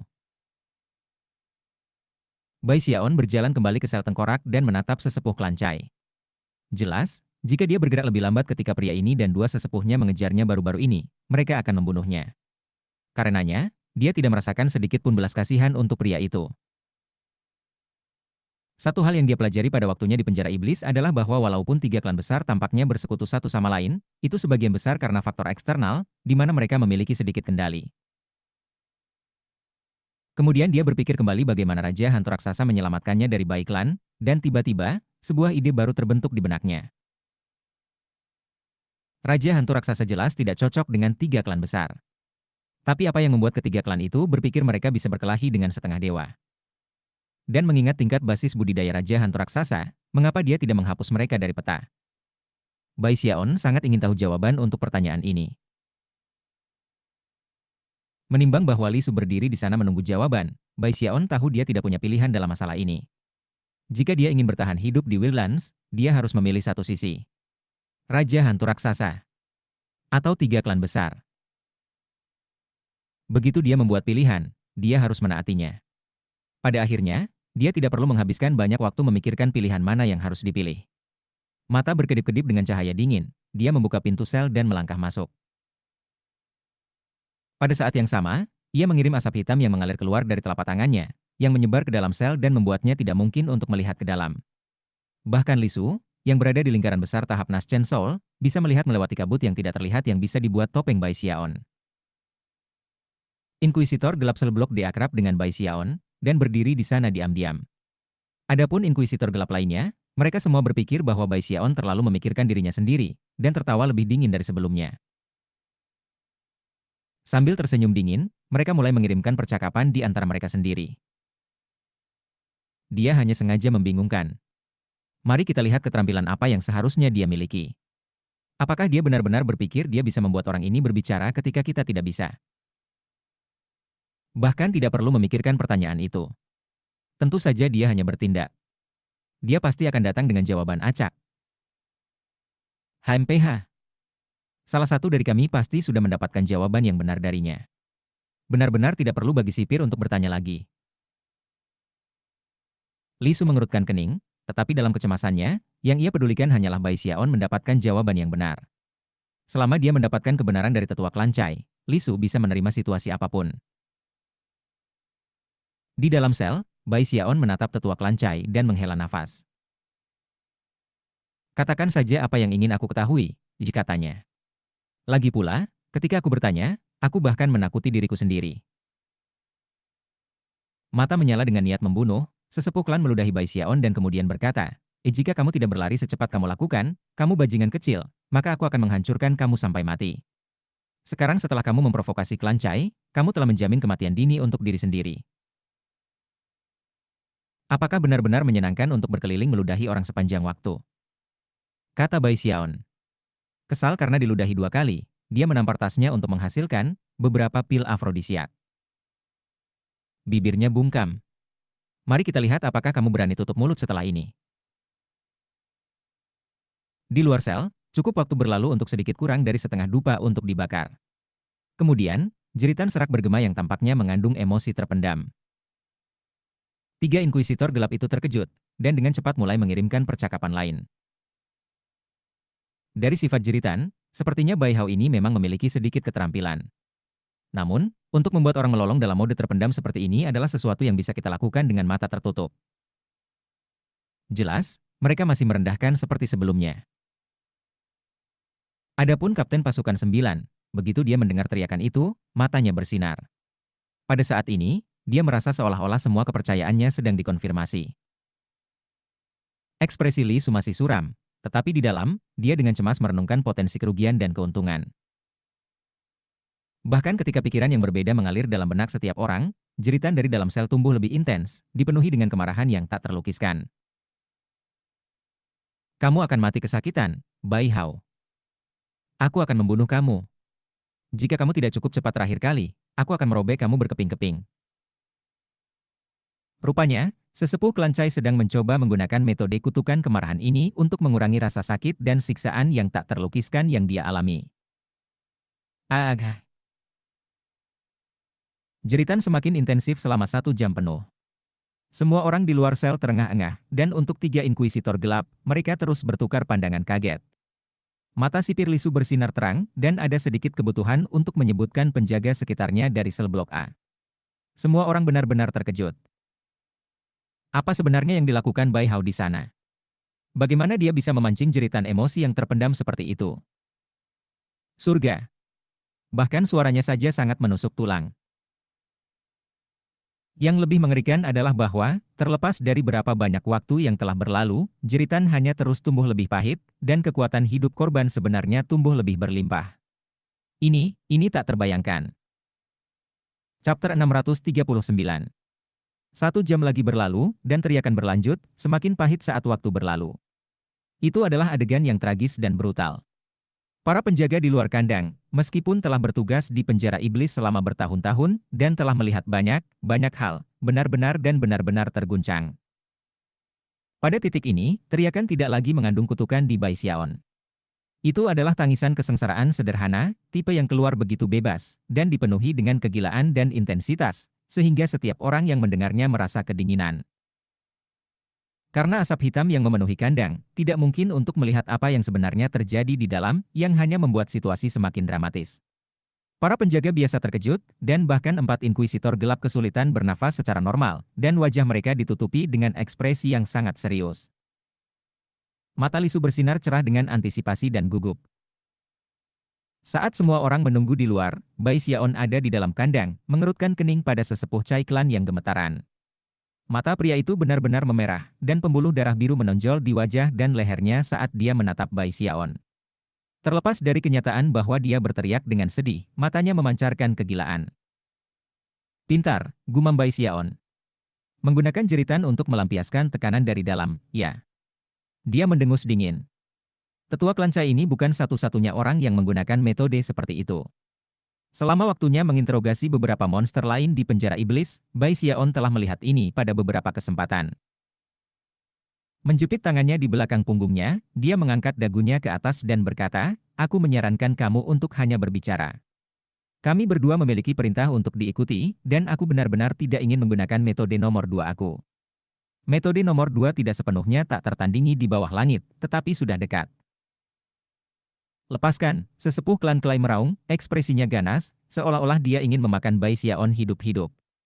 Dia bahkan melangkah lebih jauh untuk mengeluarkan gumpalan darah berlumuran darah lainnya. "Bajingan tua," kata Bai Xiaon dengan tatapan tajam. "Baik. Saatnya menunjukkan metode nomor 2.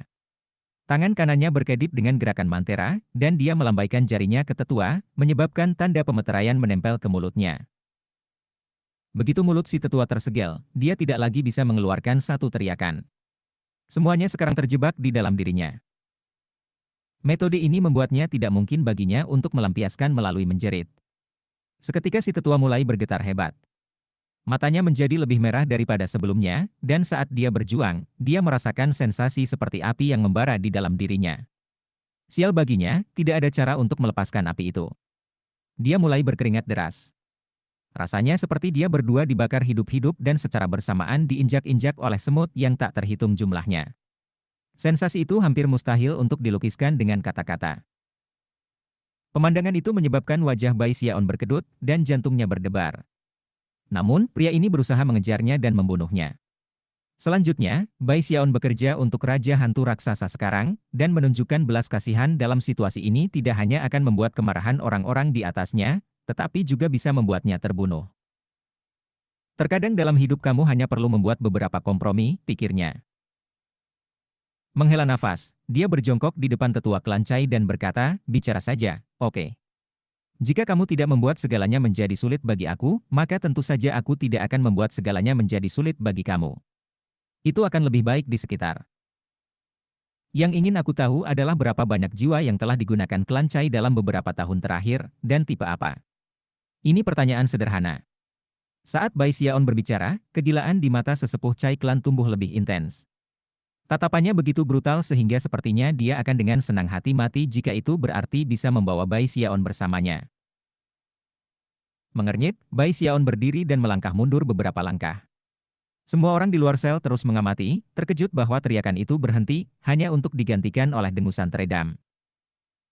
Para penjaga biasa hadir bukan inkuisitor, dan karenanya tidak menyadari implikasi serius dari keheningan. Karena itu, mereka hanya terkejut.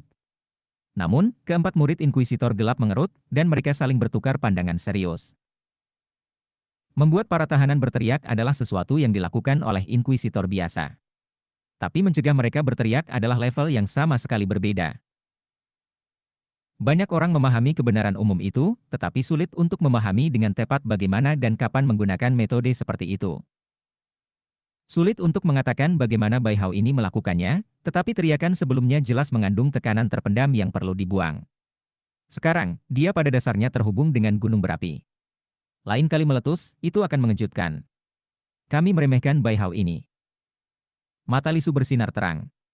Sebagai kepala penjara, dia tahu banyak tentang metode para inkuisitor, dan karena itu, tidak bisa menahan diri untuk tidak gemetar. Mendengus teredam terus selama lebih dari 2 jam sebelum berhenti. Pada saat itu, kelompok di luar sel tidak bisa menahan guncangan dalam ketidakpastian tentang apa yang terjadi. Di dalam sel, Bai Xiaon menatap kaget pada sesepuh kelancai yang bergetar dan bergerak, kulitnya merah cerah. Terlepas dari kegilaan di matanya, dia masih sadar akan sekelilingnya. Menghela nafas, Bai Xiaon menatap pria itu dengan tulus dan berkata, kamu bertahan lebih lama dari siapapun yang pernah aku lihat. Baiklah, dengarkan. Aku memiliki metode nomor 3, tetapi aku benar-benar tidak ingin menggunakannya. Mengapa kamu tidak memberitahu aku apa yang kamu ketahui? Tetua Cai Klan menatapnya dan mengangguk. Bai Xiaon terkejut, tetapi dengan cepat melangkah maju dan melakukan gerakan mantra untuk melepaskan segel dari mulut tetua itu. Tetua langsung batuk seteguk darah yang dia arahkan ke Bai Xiaon. Lalu, dia mengeluarkan lolongan manik yang dipenuhi tawa gila. Apakah hanya itu yang kamu miliki, Bai Hao? Mengapa kamu tidak mencoba ukuran ini? Aku akan memberitahu kamu sesuatu yang mungkin tidak kamu ketahui. Kamu tahu siapa yang benar-benar membunuh ibumu? Itu adalah Putri Kelancai. Itu benar, itu adalah istri pertama ayahmu. Ibumu ada di tengah-tengah menjahit beberapa pakaian untukmu ketika dia meninggal, dan biarkan aku memberitahumu, itu adalah kematian yang mengerikan. Tetua Kelancai mengeluarkan serangkaian tawa gila. Adapun Bai Xiaon, tremor berlari melewatinya. Ibumu juga bukan satu-satunya yang mati. Seluruh klannya dimusnahkan. Setiap yang terakhir. Bahkan gadis pelayan lainnya yang berteman dengan ibumu dieksekusi. Satu-satunya alasan kamu tidak terbunuh adalah karena kamu memiliki darah Bai Klan di dalam kamu. Ibumu adalah seorang gadis pelayan, bukan siapa-siapa yang tidak berguna. Jika dia tidak pernah hamil, itu tidak masalah, tetapi dia tidak hanya hamil, dia berani terus hidup sesudahnya. Itu layak untuk hukuman mati. Orang sejati yang bertanggung jawab atas kematian ibumu adalah kamu. Jika kamu tidak ikut, ibumu masih hidup. Tawa yang lebih keras keluar dari mulut tetua Cai Klan, dan matanya terbakar kegilaan. Dia tahu bahwa kata-kata yang baru saja diucapkannya akan sangat mengecewakan, tetapi dia tetap mengatakannya. Bai Xiaon menarik napas, dan matanya langsung mulai bersinar dengan niat membunuh. Tentu saja, semua orang di luar bisa mendengar apa yang baru saja dikatakan. Wajah Lisu jatuh, dan dia berteriak, Bai Hao, kamu tidak harus membunuhnya. Dia baru saja bersiap untuk melangkah maju ke sel ketika suara Bai Xiaon bisa didengar. Berusaha membuatku sangat kesal sehingga aku baru saja membunuhmu. Kamu benar-benar berpikir aku akan jatuh cinta untuk itu? Di dalam sangkar, mata Bai Xiaon berkedip dengan cahaya dingin. Meskipun dia sebenarnya bukan Bai Hao, kata-kata yang baru saja diucapkan klan menyebabkan kemarahannya membara. Setelah berbicara, dia hanya berdiri di sana dan menatap tetua Cai klan yang tertawa. Sorot matanya mengguncang sesepuh klan keinti, dan dia tiba-tiba berhenti tertawa. Mengabaikan yang lebih tua, Bai Xiaon berjalan keluar dari sel, di mana ia langsung menjadi fokus semua perhatian. Li Su hendak mengatakan sesuatu, tetapi sebelum dia bisa, Bai Xiaon melambaikan lengan bajunya dan berkata, "Aku butuh instrumen penyiksaan, segera." "Jangan impulsif, Bai Hao," kata Li Su tegas. "Dia tidak harus mati sebelum mengaku." "Oh, jangan khawatir, sipir. Aku tidak akan memberinya kematian semudah itu." Cara biasa Bai Xiaon mengucapkan kata-kata itu membuat mereka seperti angin jahat yang menusuk telinga setiap orang yang hadir, membuat mereka ketakutan. Li Su memandang panjang dan keras pada Bai Xiaon, lalu berkata, "Instrumen penyiksaan apa yang kamu inginkan?" "Seekor anjing hitam besar," jawabnya dengan muram. "Pria. Semakin kuat semakin baik." Semua orang terkejut dengan permintaannya. Namun, Li Su hanya mengerutkan kening sebelum memberikan perintah. Tak lama, seekor anjing hitam dibawa masuk, seekor binatang buas besar yang hampir seukuran seekor sapi muda.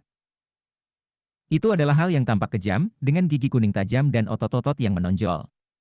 Air liur menetes ke dagunya saat melihat sekeliling dengan mata galak. Ketika Bai Xiaon melihat anjing itu, dia mengangguk dan kemudian membawanya dengan tali ke kandang. Ketika tetua Cai Klan melihat anjing itu, ekspresinya berkedip, dan dia berteriak, "Apa yang kamu lakukan, Bai Hao?" "Oh, tidak apa-apa. Kamu menolak memberitahu aku apa yang kamu ketahui, bukan? Baiklah kalau begitu. Aku akan berhenti bertanya." Sambil tersenyum dingin, dia mengeluarkan pil afrodisiak dan memberikannya kepada anjing hitam. Kemudian, setelah beberapa saat berpikir, dia membuka paksa mulut tetua Cai Klan yang terkejut dan mendorong segenggam penuh pil di dalamnya.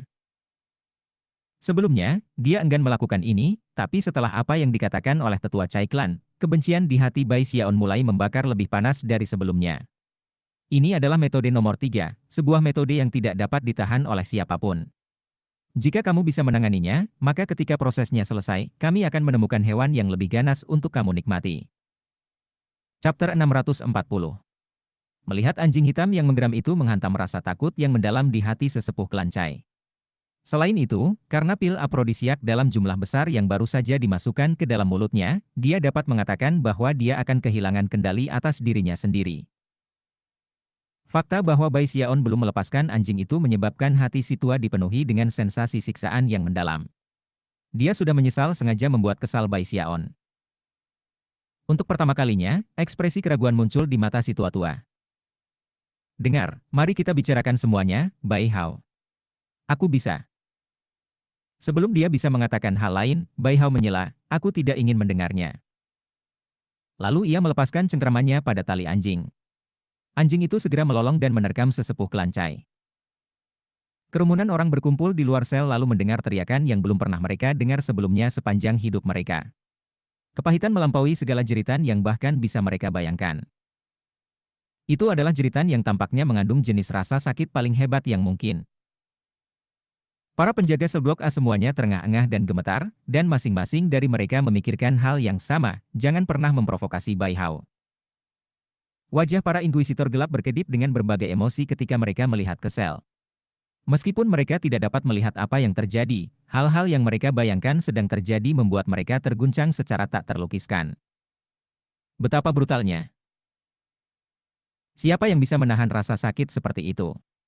Ini bukan hanya fisik, tetapi juga psikologis. Seorang pembudidaya Nas Chen Sol yang agung dan anggota elit bangga dari klan Cai sedang hancur tepat di depan kita. Bai Hao ini benar-benar orang yang kejam. Fakta bahwa dia menggunakan metode seperti ini menunjukkan bahwa dia benar-benar inkuisitor gelap. Hatinya telah dikonsumsi oleh kegelapan. Mata Li Su melebar, dan dia merasakan hawa dingin menaiki tulang punggungnya. Baru sekarang dia menyadari bahwa Bai Hao benar-benar seperti yang dikatakan rumor, ganas dan tanpa ampun, bersedia melakukan apa saja untuk mendapatkan apa yang dia inginkan. Jeritan sesepuh bercampur dengan lolongan anjing hitam, menyebabkan rambut penjaga di sel blok A berdiri. Untungnya bagi mereka, prosesnya tidak berlangsung lama, hanya beberapa lusin nafas waktu. Pada saat itu, jeritan tetua klan Cai berubah menjadi kata-kata yang bisa dipahami. Aku akan bicara. Aku akan bicara. Jiwa berjenis kayu. Kami hampir tidak menggunakan jiwa tipe kayu. Hampir tidak ada. Hentikan. Buat itu berhenti. Tidak hanya sesepuh klan-klan mengungkapkan informasi yang diminta Lisu, dia mulai mengungkapkan lebih banyak informasi atas kemauannya sendiri. Pada akhirnya, dia menjerit putus asa saat dia mengungkapkan detail penting terakhir. 3 klan besar merencanakan pemberontakan. Pada titik ini, tetua klan Cai merasa sangat kesakitan sehingga ia berharap bisa mati. Penyiksaan telah mendorongnya ke titik penghancuran, dan dia telah mengungkapkan semua informasi yang dia tahu. Namun, jeritan masih tidak berhenti. Ketika kelompok di luar sel mendengar pernyataan terakhirnya, ekspresi mereka berkedip, dan mata Lisu mulai bersinar dengan cahaya yang menakutkan. 3 klan besar merencanakan pemberontakan. Apa yang memberi 3 klan besar keberanian untuk memberontak melawan Raja Hantu Raksasa? Saat semua orang terhuyung karena kaget, Bai Xiaon berjalan keluar dari sel, ekspresinya suram. Dia tidak mengatakan apa-apa, dia hanya menatap Lisu sejenak, lalu pergi. Tidak perlu baginya untuk mengatakan apapun. Semua orang telah mendengar pengakuan itu, dan tahu bahwa jika apa yang baru saja dikatakan oleh tetua klan-klan itu palsu, maka mengeluarkan kebenaran darinya tidak mungkin. Lisu menyaksikan Bai Xiaon pergi. Sebelumnya, dia menyembunyikan perasaan tidak enak terhadapnya, tetapi perasaan itu hilang sekarang, digantikan oleh kekaguman yang mendalam. Sekarang itu adalah inkuisitor gelap yang nyata. Lisu yakin bahwa sebagian besar dari apa yang dikatakan sesepuh Cai klan itu benar. Fakta bahwa ia telah mengakui pemberontakan yang terencana di pihak ketiga klan besar itu, di mana ia menjadi anggota, adalah semua bukti yang diperlukan. Keempat inkuisitor gelap mengawasi Bai Xiaon saat dia pergi, mata mereka bersinar dengan hormat. Jauh di lubuk hati mereka, mereka tahu bahwa dalam hal interogasi, keterampilannya benar-benar melampaui tingkat inkuisitor yang gelap. Pada titik ini, Lisu mengalihkan pandangannya dari bentuk mundur Bai Xiaon dan melihat sekeliling ruangan dengan dingin. Tidak ada yang diizinkan berbicara sepatah kata pun dari apa yang mereka dengar hari ini. Wakil sipir segera menyadari gawatnya situasi dan mulai mengeluarkan perintah lebih lanjut. Lembaga pemasyarakatan iblis beroperasi pada tingkat yang relatif otonom, dan jika mereka ingin mencegah informasi pergi, itu adalah hal yang relatif sederhana. Untuk memastikan tidak ada kesalahan, Lisu memerintahkan penutupan penuh seluruh penjara. Tidak ada yang diizinkan masuk atau keluar tanpa izin tertulisnya. Setelah membuat semua pengaturan yang diperlukan, Lisu meninggalkan lembaga pemasyarakatan iblis dan menuju ke aula utama Duk Deat Trier di patung hantu raksasa. Sedangkan untuk tetua klan Cai, dia tidak lagi penting, dan telah disegel di sel tengkoraknya. Bai Xiaon sudah kembali ke sel blok D, dan berada di kamarnya, mengerutkan kening saat dia memikirkan informasi yang telah dia pelajari dari sesepuh klan Cai. Tidak hanya dia merasa simpati lebih dari sebelumnya untuk nasib Bai Hao, tetapi dia juga sangat ingin tahu tentang pemberontakan yang telah disebutkan. Senjata rahasia apa yang dimiliki 3 klan besar yang memberi mereka keberanian untuk merencanakan pemberontakan. Meskipun Bai Xiaon belum pernah melihat seorang dewa yang sedang beraksi, dia tahu bahwa perbedaan antara dewa dan dewa sangat besar. Sebagai contoh, di sekte polaritas langit berbintang, ada banyak dewa, tetapi hanya satu ahli setengah dewa. Seorang dewa dapat menghancurkan dewa dengan impunitas. Namun, 3 klan besar Giant Ghost City bersedia memberontak melawan setengah dewa. Yang jauh lebih penting adalah kenyataan bahwa daerah ini adalah rumah bagi semua klan mereka. Jika mereka berencana untuk memberontak, maka mereka harus membunuh dewa itu jika mereka berharap untuk bertahan hidup.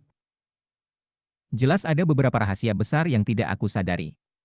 Mungkinkah ada konspirasi yang sedang terjadi yang menyebabkan Raja Hantu Raksasa menahan diri untuk tidak mengambil tindakan?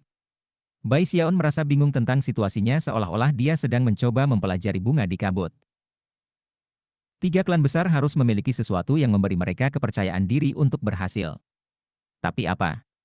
Saat Bai Xiaon tenggelam dalam pikirannya, Lisu menawarkan busur yang dalam kepada Duk Deat Trier di aula agungnya di patung hantu raksasa. Duk Deat Trier, aku di sini untuk melaporkan tentang berapa banyak jiwa klan Cai. Sebelum Lisu bahkan bisa menyelesaikan hukumannya, Duk Deat Trier menyela, jangan bilang. Aku akan membawamu langsung ke Yang Mulia Raja. Duk Deat Trier segera melaju, menuju ke istana kerajaan yang terletak di atas kepala patung besar itu. Bersemangat, Lisu mengikuti. Tidak ada yang menghentikan mereka berdua saat mereka bergegas, dan tak lama kemudian, mereka ada di sana di istana kerajaan. Di tingkat tertinggi istana, di pagoda yang menjulang tinggi, adalah Raja Hantu Raksasa yang tinggi dan tegap. "Salam, Yang Mulia," kata mereka berdua secara bersamaan. Raja Hantu Raksasa berdiri di sana, memandang ke bawah ke kota yang luas di bawah, sebuah cahaya aneh bersinar di matanya. Seolah-olah dia bisa melihat melalui segala sesuatu untuk mengamati semua rahasia dengan mata itu. Setelah beberapa saat berlalu, dia berkata dengan dingin, "Yah, apakah hasilnya?" Li Su tidak bisa menahan diri untuk tidak gemetaran. Menenangkan dirinya, dia mengeluarkan selip batu giok, yang dengan penuh hormat dia tawarkan kepada Raja Hantu Raksasa. Tidak mungkin untuk mengatakan bagaimana dia melakukannya, tetapi Raja Hantu Raksasa menyebabkan selip giok terbang di udara dan mendarat di tangannya. Setelah dia melihatnya sebentar, matanya berkilau, dan batu giok itu berubah menjadi abu. Pemandangan itu menyebabkan jantung Li Su berdebar, dan dia menundukkan kepalanya dengan gugup. Meskipun dia yakin bahwa informasi dalam selip giok itu sebagian besar benar, jika ada ketidakakuratan, dia akan menjadi orang yang bertanggung jawab. Setelah beberapa saat berlalu, Raja Hantu Raksasa berkata, "Kalian berdua diberhentikan." Li Su menghela nafas lega, dan memandang keluar dari sudut matanya pada Duk Deathrier. Ekspresi Duk Deathrier tidak berubah sepanjang waktu, tetapi dia juga sangat gugup selama pertemuan. Tanpa ragu-ragu, Li Su dan Duk Deathrier keduanya pergi. Setelah mereka pergi, Raja Hantu Raksasa memandang keluar kota, melirik ke daerah di mana 10 markuise berada, dan kemudian ke arah masing-masing dari 3 klan besar.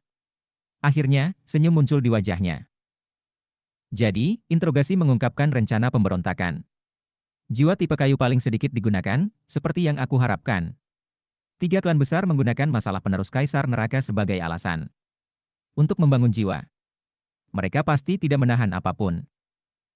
Secara umum, kelima jenis jiwa harus digunakan relatif sama. Seharusnya tidak ada situasi di mana satu jenis jiwa jarang digunakan. Berdasarkan semua ini, tampaknya ketiga patriark bajingan itu telah menemukan detail dari teknik yang aku kembangkan. Mereka tahu tentang periode peluruhan aku. Selama periode pembusukan, basis kultivasi aku akan turun dengan cepat. Yang paling penting, selama waktu itu, sejumlah besar jiwa berjenis kayu dapat digunakan untuk secara signifikan mengurangi kekuatan keseluruhan aku. Itu akan menjadi satu-satunya waktu mereka memiliki kesempatan untuk berhasil. Aku tahu bahwa aku dapat sepenuhnya mempercayai Duk Deathrier. Namun, seperti untuk 4 adipati lainnya, dan 10 markuise, aku sangat penasaran untuk melihat mana yang memiliki niat jahat. Kali ini, kita akan mencari tahu sekali dan untuk selamanya. Raja Hantu Raksasa tersenyum lebar, dan sentuhan cemoohan bisa terlihat di matanya. Sejauh yang dia ketahui, ketiga klan besar, serta bawahannya, 5 adipati dan 10 markuise, semuanya seperti serangga. Bai Hao ini tidak buruk, meskipun senang menyebabkan masalah, memiliki bakat luar biasa dalam menyulap api. Sambil tersenyum, Raja Hantu Raksasa terus merenungkan bagaimana menggunakan Bai Hao sebagai bidak dalam permainan kecilnya.